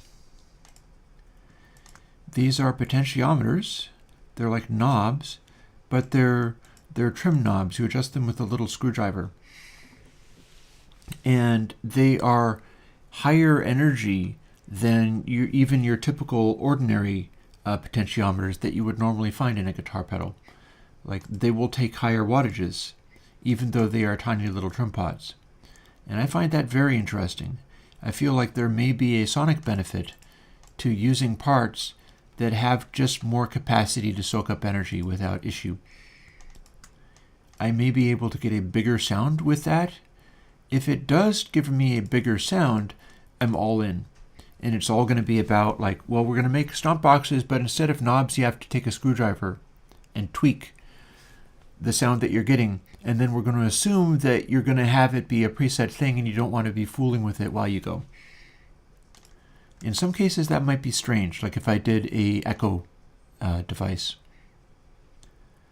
That would definitely seem weird to have an echo device that you had to adjust with a screwdriver. But the general concept, there are a number of positive things about that, and the distinction of it being unusual. And that has its own benefits in its own ways. It's accessible. It would be safer from damage. As the things are lighter, they're probably going to be more resilient to the box being kicked around. You're less able to mess with the tone by accident by hitting the knob. And that's something that's happened to me sometimes with the stomp boxes that had to be set a particular way. I would actually bump the knob to be 0 and then not know what had gone wrong, because I did not intentionally turn it, but I bumped it. Stuff like that.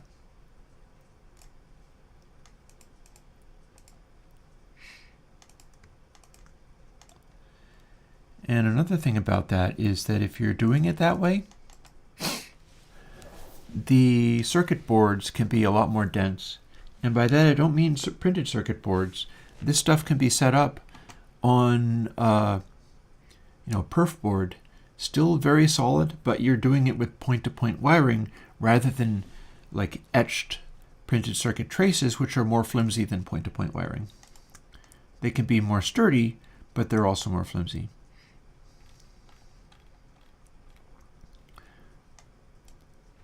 So that becomes an interesting prospect, like coming up with guitar designs. Oh, hey, there's even more people on YouTube. I guess people filter in eventually. I'm going to be going until 3 today, folks, so you got about 45 minutes. I may or may not be finishing this. Hey, Jess. Hey, you made it. Dub sub. Jess, while you were out, I did all the Windows copies, and now I'm doing all the signed VST copies, at which point I will have copied all the files I needed to copy, and then it's just going through and compiling everything, one after another. And that might take me forever, but it might also go faster than I thought. Bits of it might be about as fast as this, meaning that I might have like the signed AU and Mac ready to go sooner than I think. And I have an idea as to how I can make the Windows go faster. I just copied those things. And the idea is the Windows VSTs, I may be able to drag the enclosing folder into the virtual environment, launch it from inside that folder, and build it without having to do all the setting up of things that I've been having to do when I build them from scratch. Because if I do it otherwise, I have to drag those 3 files in, drag in VST project, and go through every single one, telling it like, okay, go and add this, go and add that, go and add these 2 CPP files. Okay, now build this, now set it to 64-bit, now build that. So the Windows side of it has always been an enormous burden to do. And if all goes well, I will have simplified it a little bit. It's still probably going to be a big burden to do, but it's not going to be so horrific that it's just nightmare fuel. Doing one of them at a time, not such a big deal. Doing nearly 300 of them starts to become horrifying. And you'll see some of this on stream, I think.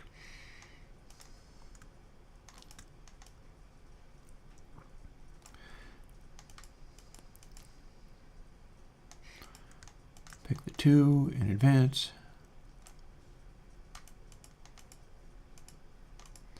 And now the original is together as a unit of 3, and drop those into source. And so far so good. So yeah, this is not so bad. We're getting close to halfway down. That ain't too shabby. I've got more coffee to drink. We can't, maybe you can automate this. I can't. If I could, I would. Believe me, I would. Only has to be done when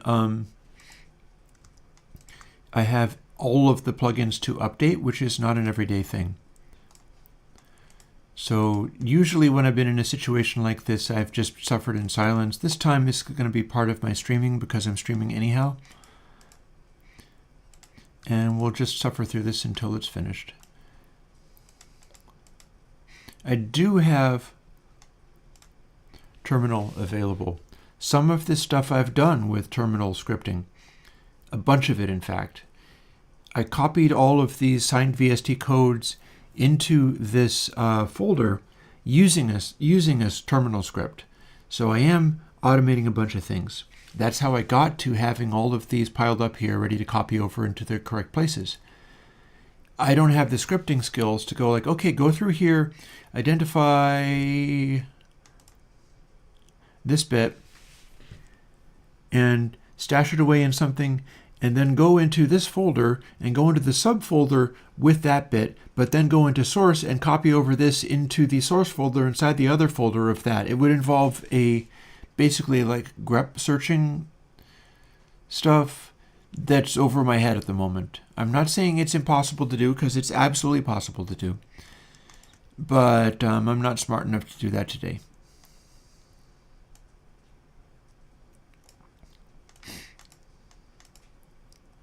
Yeah, it's very much regex stuff. And regex stuff does confuse me.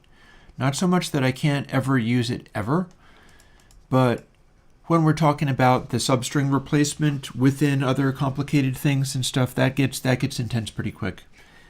And I lost a couple of days to this, but I feel I would take a couple of days struggling through the regex stuff and learning how to do it. So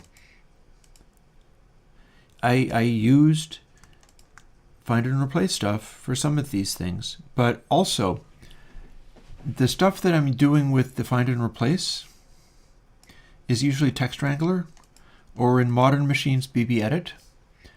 So what I can do most easily with elaborate systems like that, and I can even do it in a fairly sophisticated way, honestly, is editing inside files.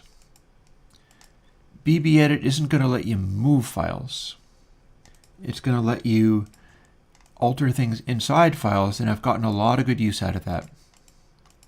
But it's the terminal that lets you move files, delete files, copy files, and the capacity for making an enormous wreck can be kind of extreme. So it makes me shy of that process.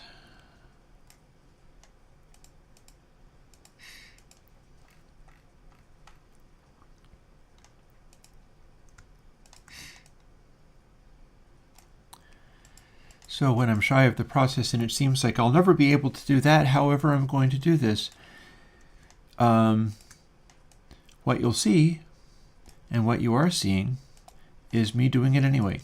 I made it as easy for myself as I could.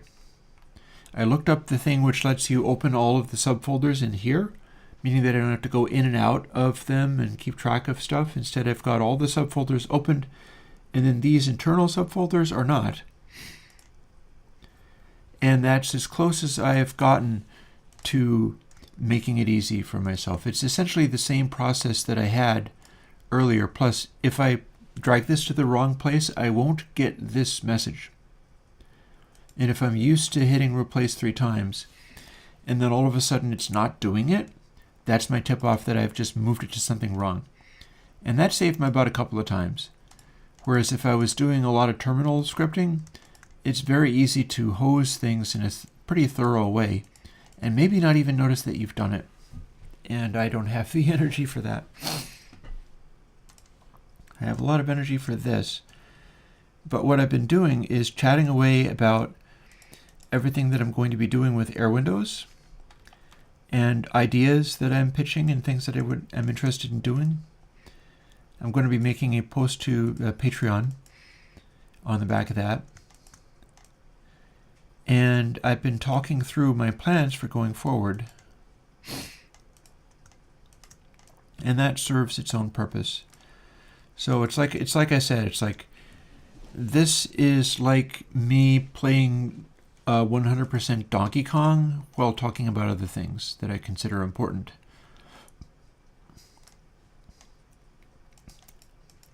And you're just watching me do this really foolish thing.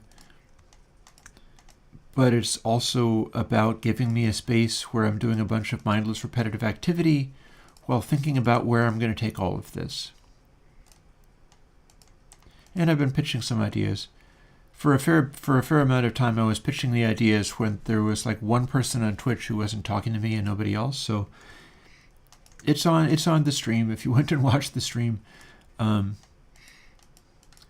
hear all of the ideas that I've had in mind. And when I have ideas like that, I will launch them in all intensity and then watch and see what's happening. For instance, like I said earlier, I'm going to do the Patreon poll on what kinds of streaming days would you like to see. I know that people would like to see coding, which this is not, but it's taking up the space of coding. And that's probably going to end up taking up a bunch of days. What else? Are people really interested in seeing me like make music on the modular synth? Are they really interested in me jamming and just making an extended source of like electronic music that way? Or are they more interested in me composing something with an arrangement where that sometimes there'll be dead air because I'm figuring out what to do? Whereas at the jam doesn't really have any purpose. It just kind of goes, it's not structured, but it's continuous sound. Whereas the composition thing would result in something cooler that could end up, people have asked, are you going to have an album? If I have an album, it's from the arrangement stuff, not the jams.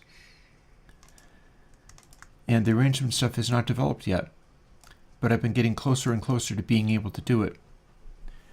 And that's, it's kind of exciting, but it's also kind of like, yep, this is what I've been doing all this work for.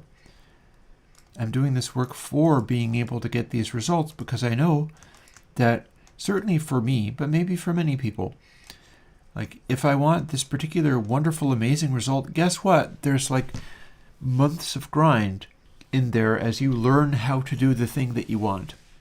You learn how to make it happen. You put the effort in, you put the rubber to the road, and you do the stuff. And only once you've done that, and you could do it like on stream with nobody watching, or you could do it silently. And once you've got that traction, that you've learned how to do the thing and you put the effort in and now you're good at it, only then do you start getting the actual results. So some of how I feel about where streaming's taken me these days is it's good that I've just got friends, coming and hanging out because I can talk to you folks and get to know you. There's no distraction of a lot of other stuff happening. I've done a bunch of Deadmau5 streams on Twitch, and it's interesting because he is really making no effort to keep entertaining music and sound going at all times, because he doesn't need to. He's Deadmau5. People are just there, And then the chat is bombarding him with suggestions, requests, observations, criticisms. They're just going nuts. And so he's completely unresponsive for the most part. He types stuff every now and then. He knows which people that are being really sarcastic and mean are actually his personal friends. So some people being really mean, they are like just sort of, they're doing that because they're his personal buddies. If you pick up on that energy and you start being mean, you probably get banned or something. But this is a guy doing composition on a high level, but he's making no effort to have that process be entertaining, which is kind of inspiring. It's kind of neat to watch that on, this very platform, Twitch. I'm also on YouTube at the moment, and that's a whole other thing. It's like, I mentioned Twitch. I'd be very interested in seeing whether that can become anything. But, and I don't know why Twitch did not update. Here's the thing. Maybe I can fix this. Let's find out. Stream details. Science and technology. Update all. So that should have updated the titles. And in theory, it would have updated... Oh, no, I have to edit the... That's somewhere else. Okay, so...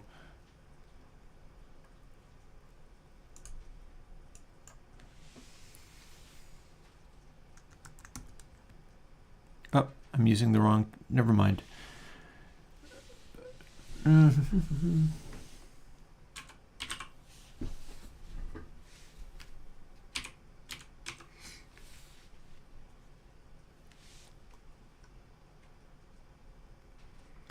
Okay, that's not very helpful at all. Programming?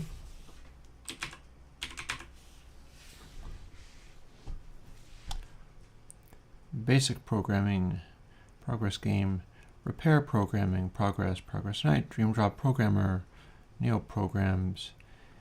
You know what? I have absolutely no idea how to make Twitch do the thing that I want, so I'm going to ignore it for now. Twitch is set to the wrong thing. I updated the title, but I did not update the genre. I've been failing to update the genre properly for a couple of times now.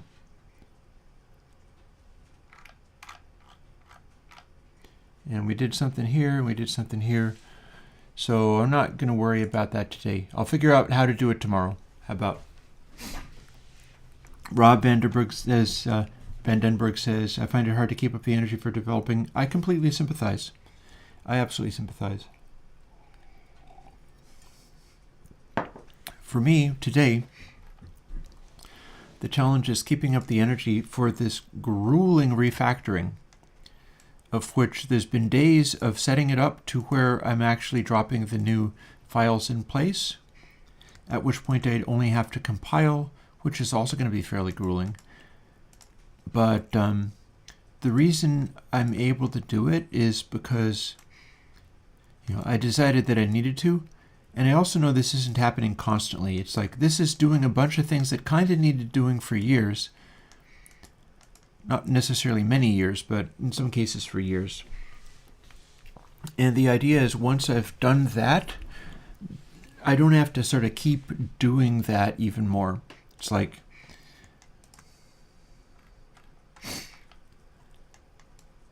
this is going to be a decent base going forwards, and people are already using it as such. Like as soon as I started refactoring, some people using the Linux code base were having problems, and they said like, there's this variable FTP. I'm getting an error because this variable FPD, and it says it's not defined and stuff. And I was like, oh yeah, don't try to use this right now. I'm working on it.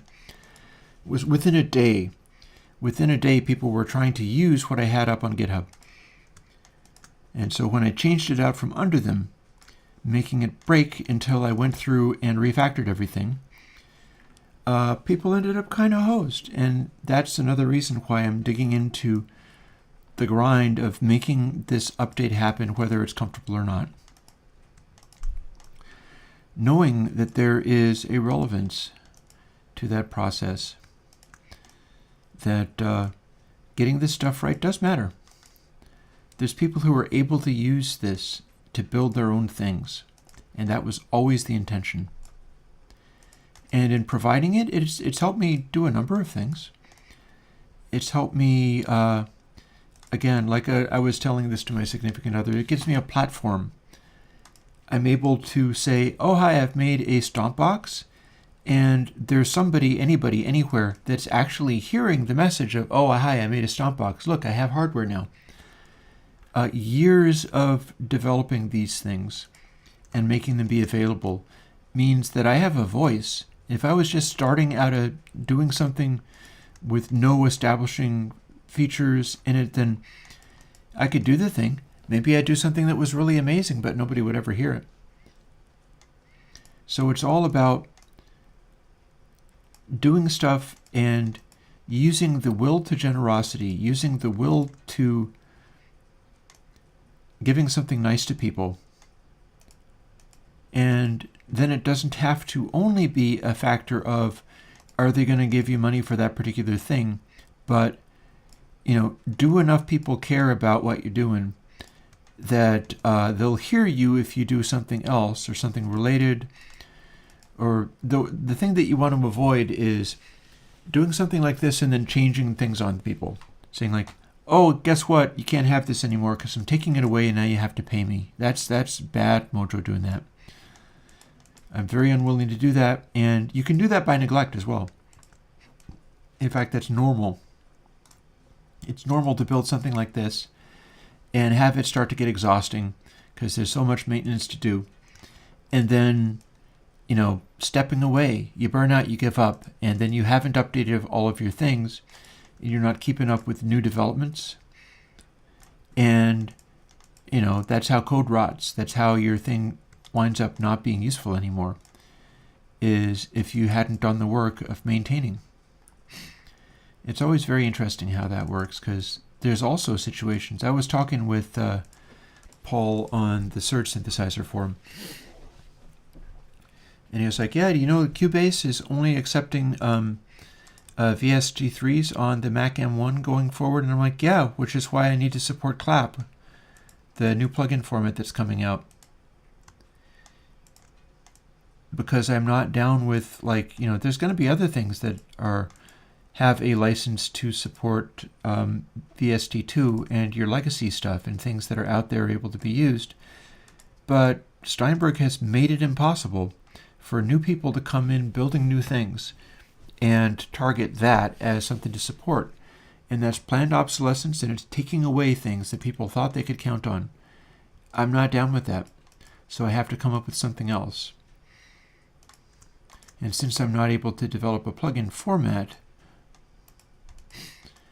I will maintain this stuff as well as I can and encourage people to look after their own interests as well as they can.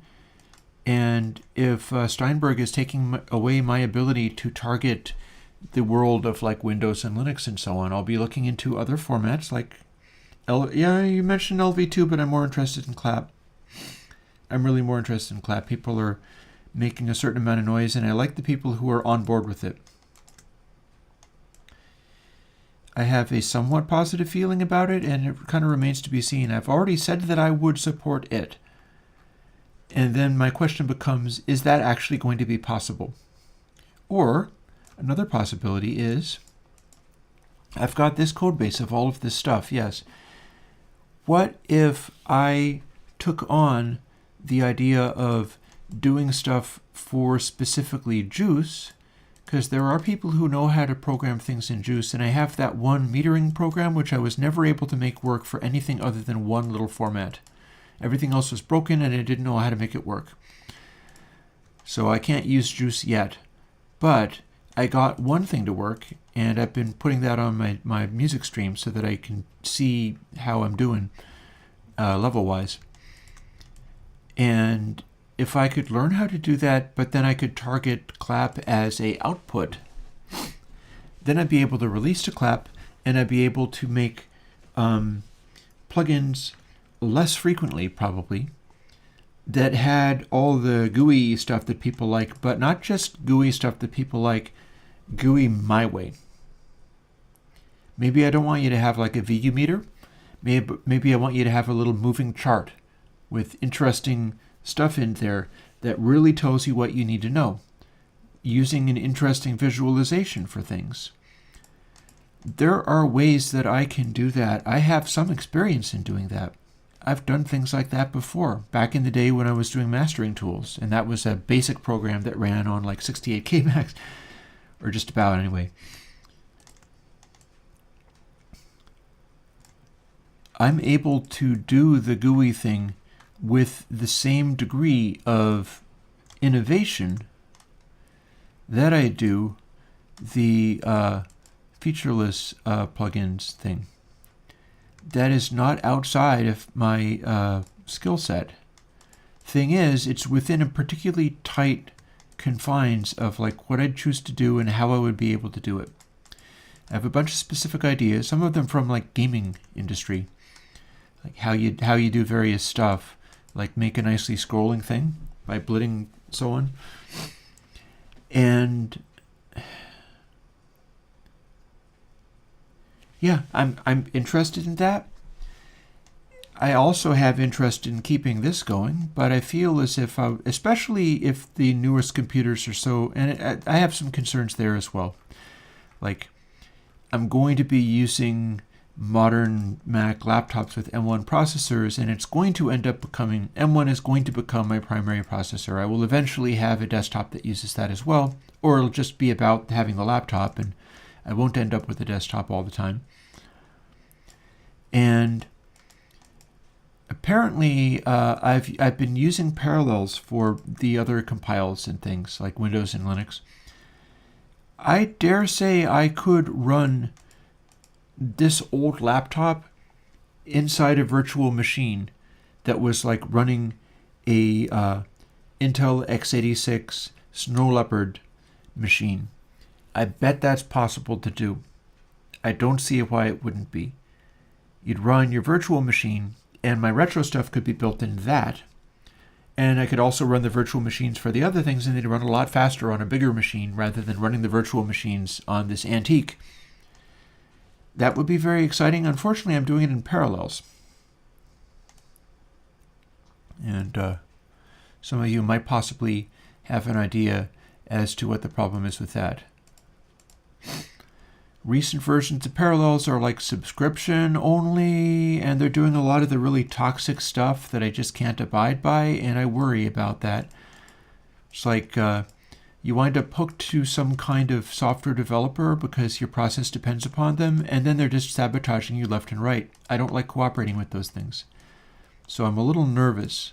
I'm a little nervous about the prospect of running my retro stuff in virtual machines, but having to run parallels to do that. I would be just as likely to find something that was usable that's a different kind of virtual machine, like some open source thing would be cool, and setting up a Linux environment and a Windows 7 environment in that so that it remains accessible to me, rather than being gatekept by some company that is demanding the right to charge whatever the market will bear on a monthly basis or whatever. That stuff, I've already got occasional things like that going, like my website is WordPress, but I have a 4-pay security thing going on that keeps an eye on attempts to break the website or whatever. It keeps an eye on what's going wrong.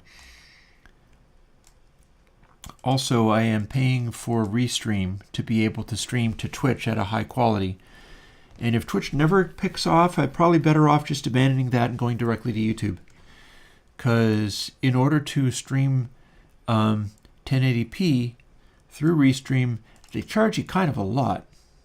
They really kind of charge you a lot, and it's not great. So I wouldn't mind being able to do something else. We'll see. I also wouldn't mind having Twitch actually take off, and having people there and being able to take advantage of the... I like this sort of dynamic of what Twitch is about, like hanging out with people versus putting up fancy videos that are very well produced. And the hanging out with people aspect works for me, but I don't have a Twitch following. Everybody is basically on YouTube. Oh, hello. Why is this doing what it is? Oh, I see why. I am slipping up. Look at this. Look at this. I need to hit slew only.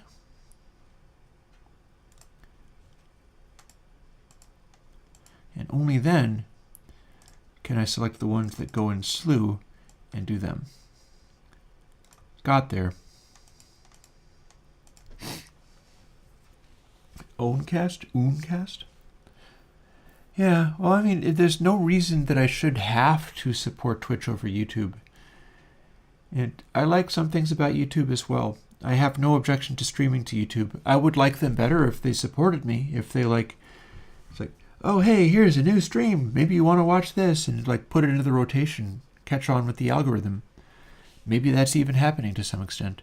But I don't know which way it'll work,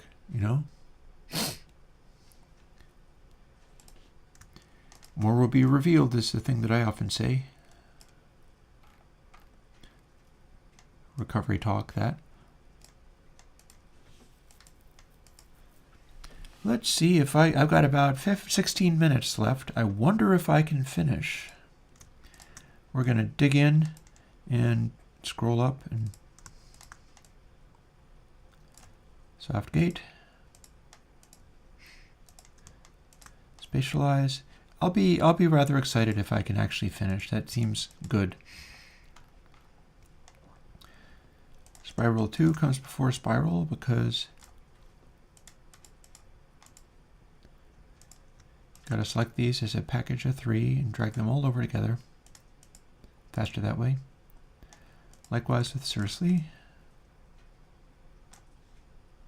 I'm used to going underneath the Xcode file, but now that we're in the S's, I can't.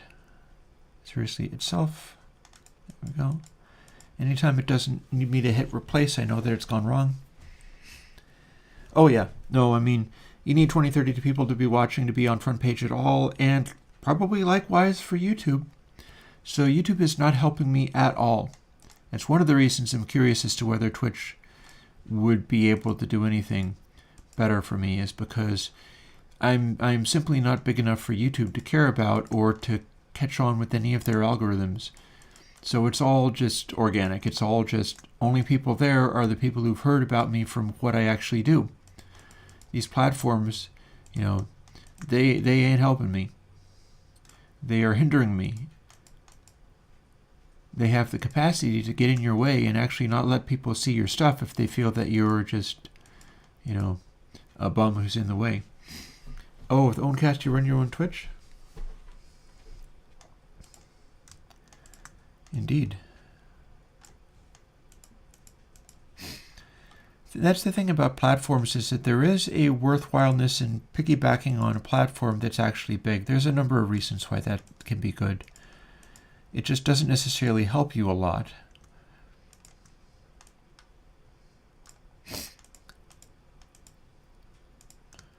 Search Tide.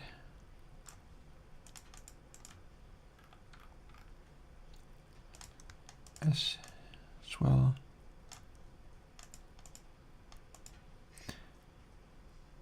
Now here we've got a weird stack of things that I'm going to handle. So firstly, tape delay 2. I can select all of these together. Then tape delay itself. Good. Then tape dither.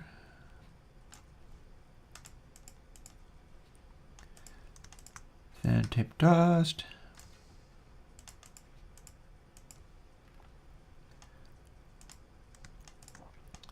Then tape fat, older one, because sort of EQ that. Lastly, tape, which is surrounding all of these, because the one on the end, tape proc, is on the other side of all the... Oh, see you later, Rob Vandenberg.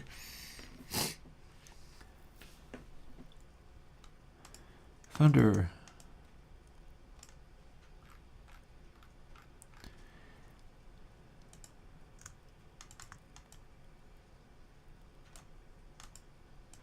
Yeah, I would be a good influence on Twitch, because I would be like, hi, I'm Chris from Airwindows. I'm 53 years old, and I can guide you towards having half-naked ladies of your very own if you're interested, rather than just being mentally toxic and never striking up a relationship with anybody, and so you have to be on Twitch looking at streamers. There's a lot of unhealthy situations you can get into, and sometimes it's a lot of work working with them, but it's worthwhile because it's your responsibility to straighten your head out and be able to relate to, your preferred gender. And that goes just as much for, like women trying to relate to men. It's not necessarily easy.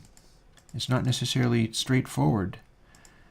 There are things that will confuse you about men's. And it's not all bad.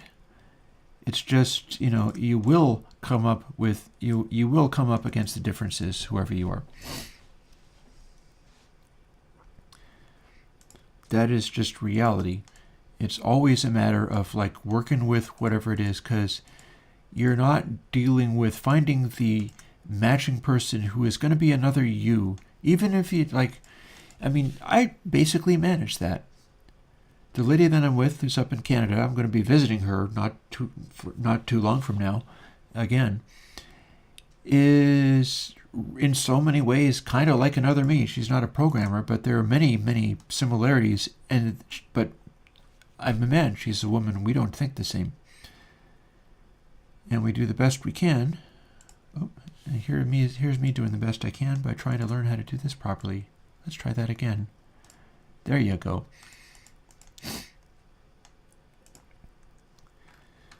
And it just makes it interesting, because, although it can be troublesome sometimes, there's a kind of satisfaction that turns up as well that you don't really know or appreciate until you experience it.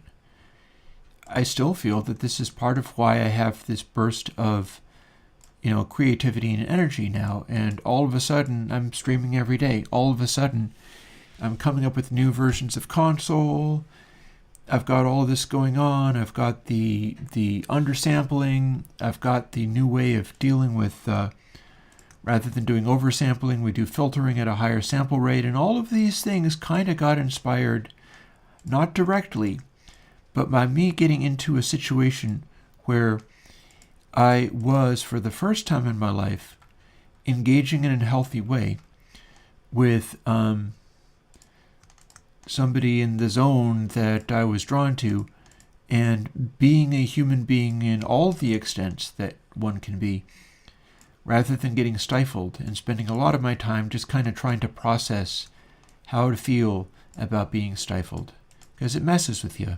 If things aren't going well, or you don't feel like you're connecting, you don't feel like you're appreciated, it messes with you.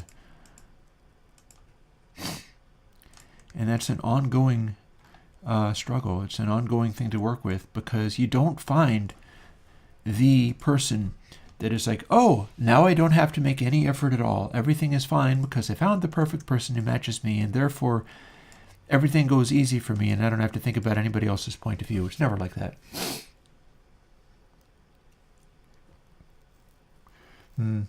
Freyskin, I sympathize with your approach there.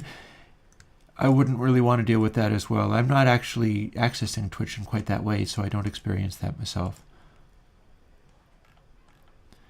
And I've got about 8 minutes. Let me see if I can get through to the end of these in that 8 minutes.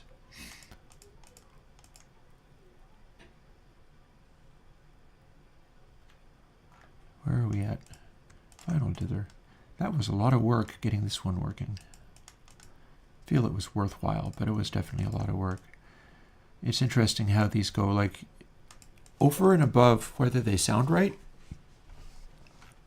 There was always concerns like, you know, this is cool, but on my Linux machine, this just falls over and dies, so I can't use it. And I didn't know what that was about for a long time.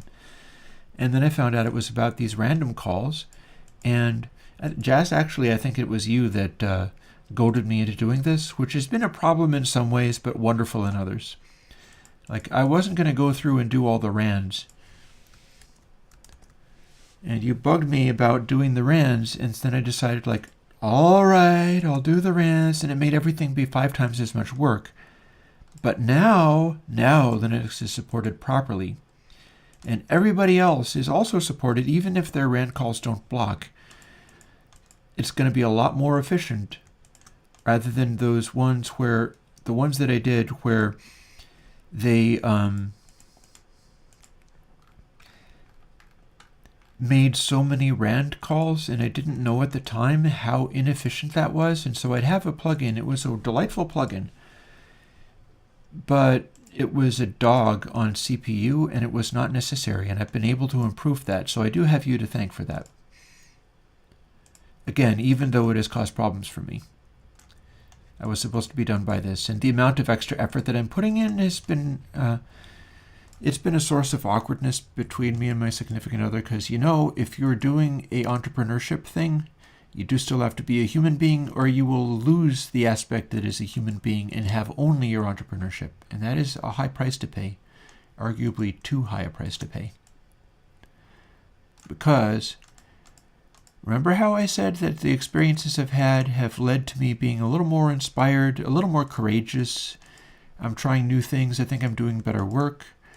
And that comes from the situation that could go terribly wrong if I decided, oh, hey, now I have inspiration, so I'm going to just work 24/7 and not pay attention to the person that was part of me coming up with the inspiration in the first place. It's like, no, you got to be a little smarter than that.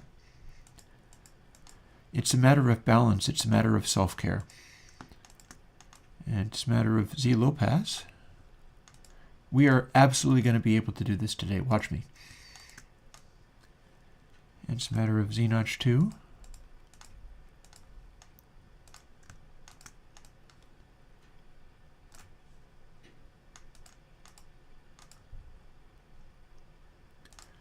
Look at that. So, let's see. Select everything and Command other arrow. There we go.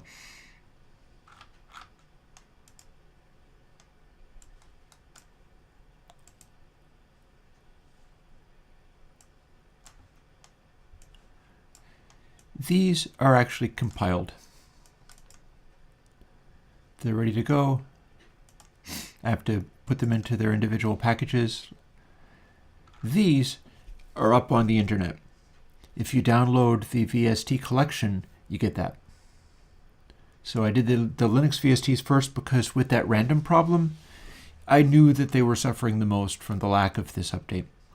These are now all ready to go. My next move is to turn Airport on and do a git push for all of this stuff. Oh, I still have coffee left even. I'm not sure if I'm going to drink it. It's moments from ending my stream, so it's like, yeah, maybe not go there.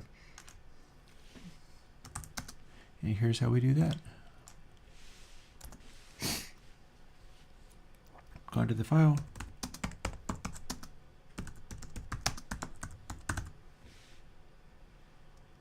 Oh, hang on. Poll has 2 L's.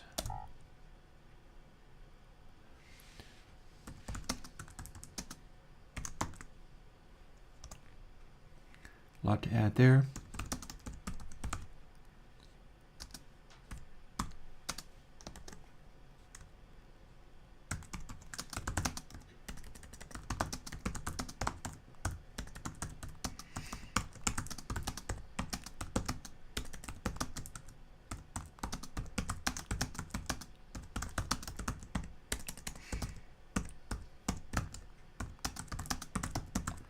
I can also tell Search Synthesizer that they can repull what they're using.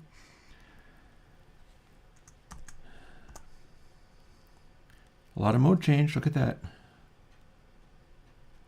And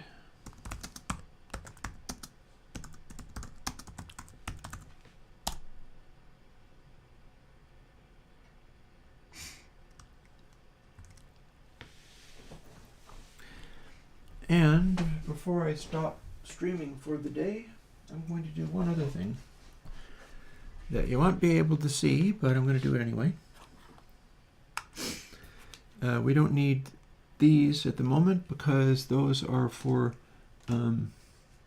moving around files in an SD card. But this is pretty charged up, and I'm going to go and pull the updates onto the new machine that I'm going to be doing signed compiles on. And then it's just a matter of doing the compiles for Windows, doing the compiles for signed Mac, and the rest of them are done. So let's see, terminal, CD, Airwindows, and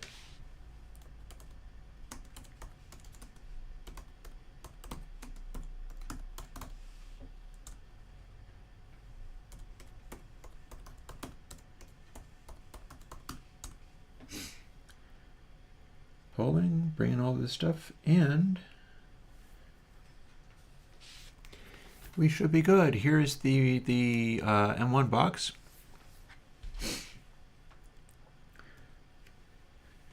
And we've pulled all the new stuff, and I'm going to go and do a little spot check now. Plugins. Let's look at Mac Signed VST. We'll look at Loud Source.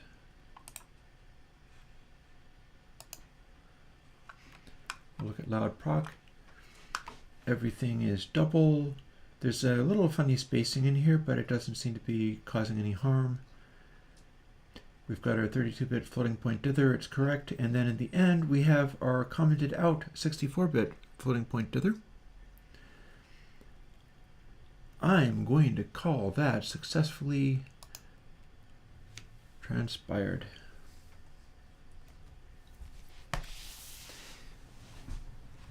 We got there. The code base is now ready to go. Now I just have to do a bunch of compiling and making the plugins for people to actually download. My hope is that that's not going to be too hard. And give me a moment. Like I said, at 3 o'clock, I log off.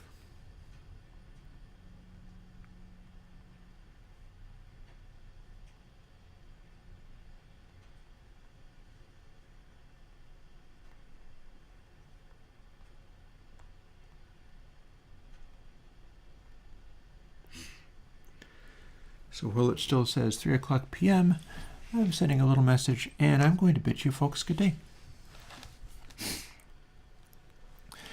I may or may not continue doing all of this grinding today, depending upon what else is going on. Or I may get back to it tomorrow, because I'm going to be back here again tomorrow and doing this stuff. But for the moment, talk to you later. And it's been a pleasure hanging out with those of you that are hanging out with me. and finishing up this grunt work, this file copying nonsense for literally everything else that I needed to do it. That part is now done. I don't have to keep doing it anymore, and I probably won't have to do that again for years and years, if ever, because all of this was stacked up things that have needed to be fixed for years. So it's just compile time now. Now I just got to see what else we can do. And then once I'm finished with that, we're back to the easier grind of just, coming up with new plugins and doing new things. I'll talk to you folks later. Bye-bye.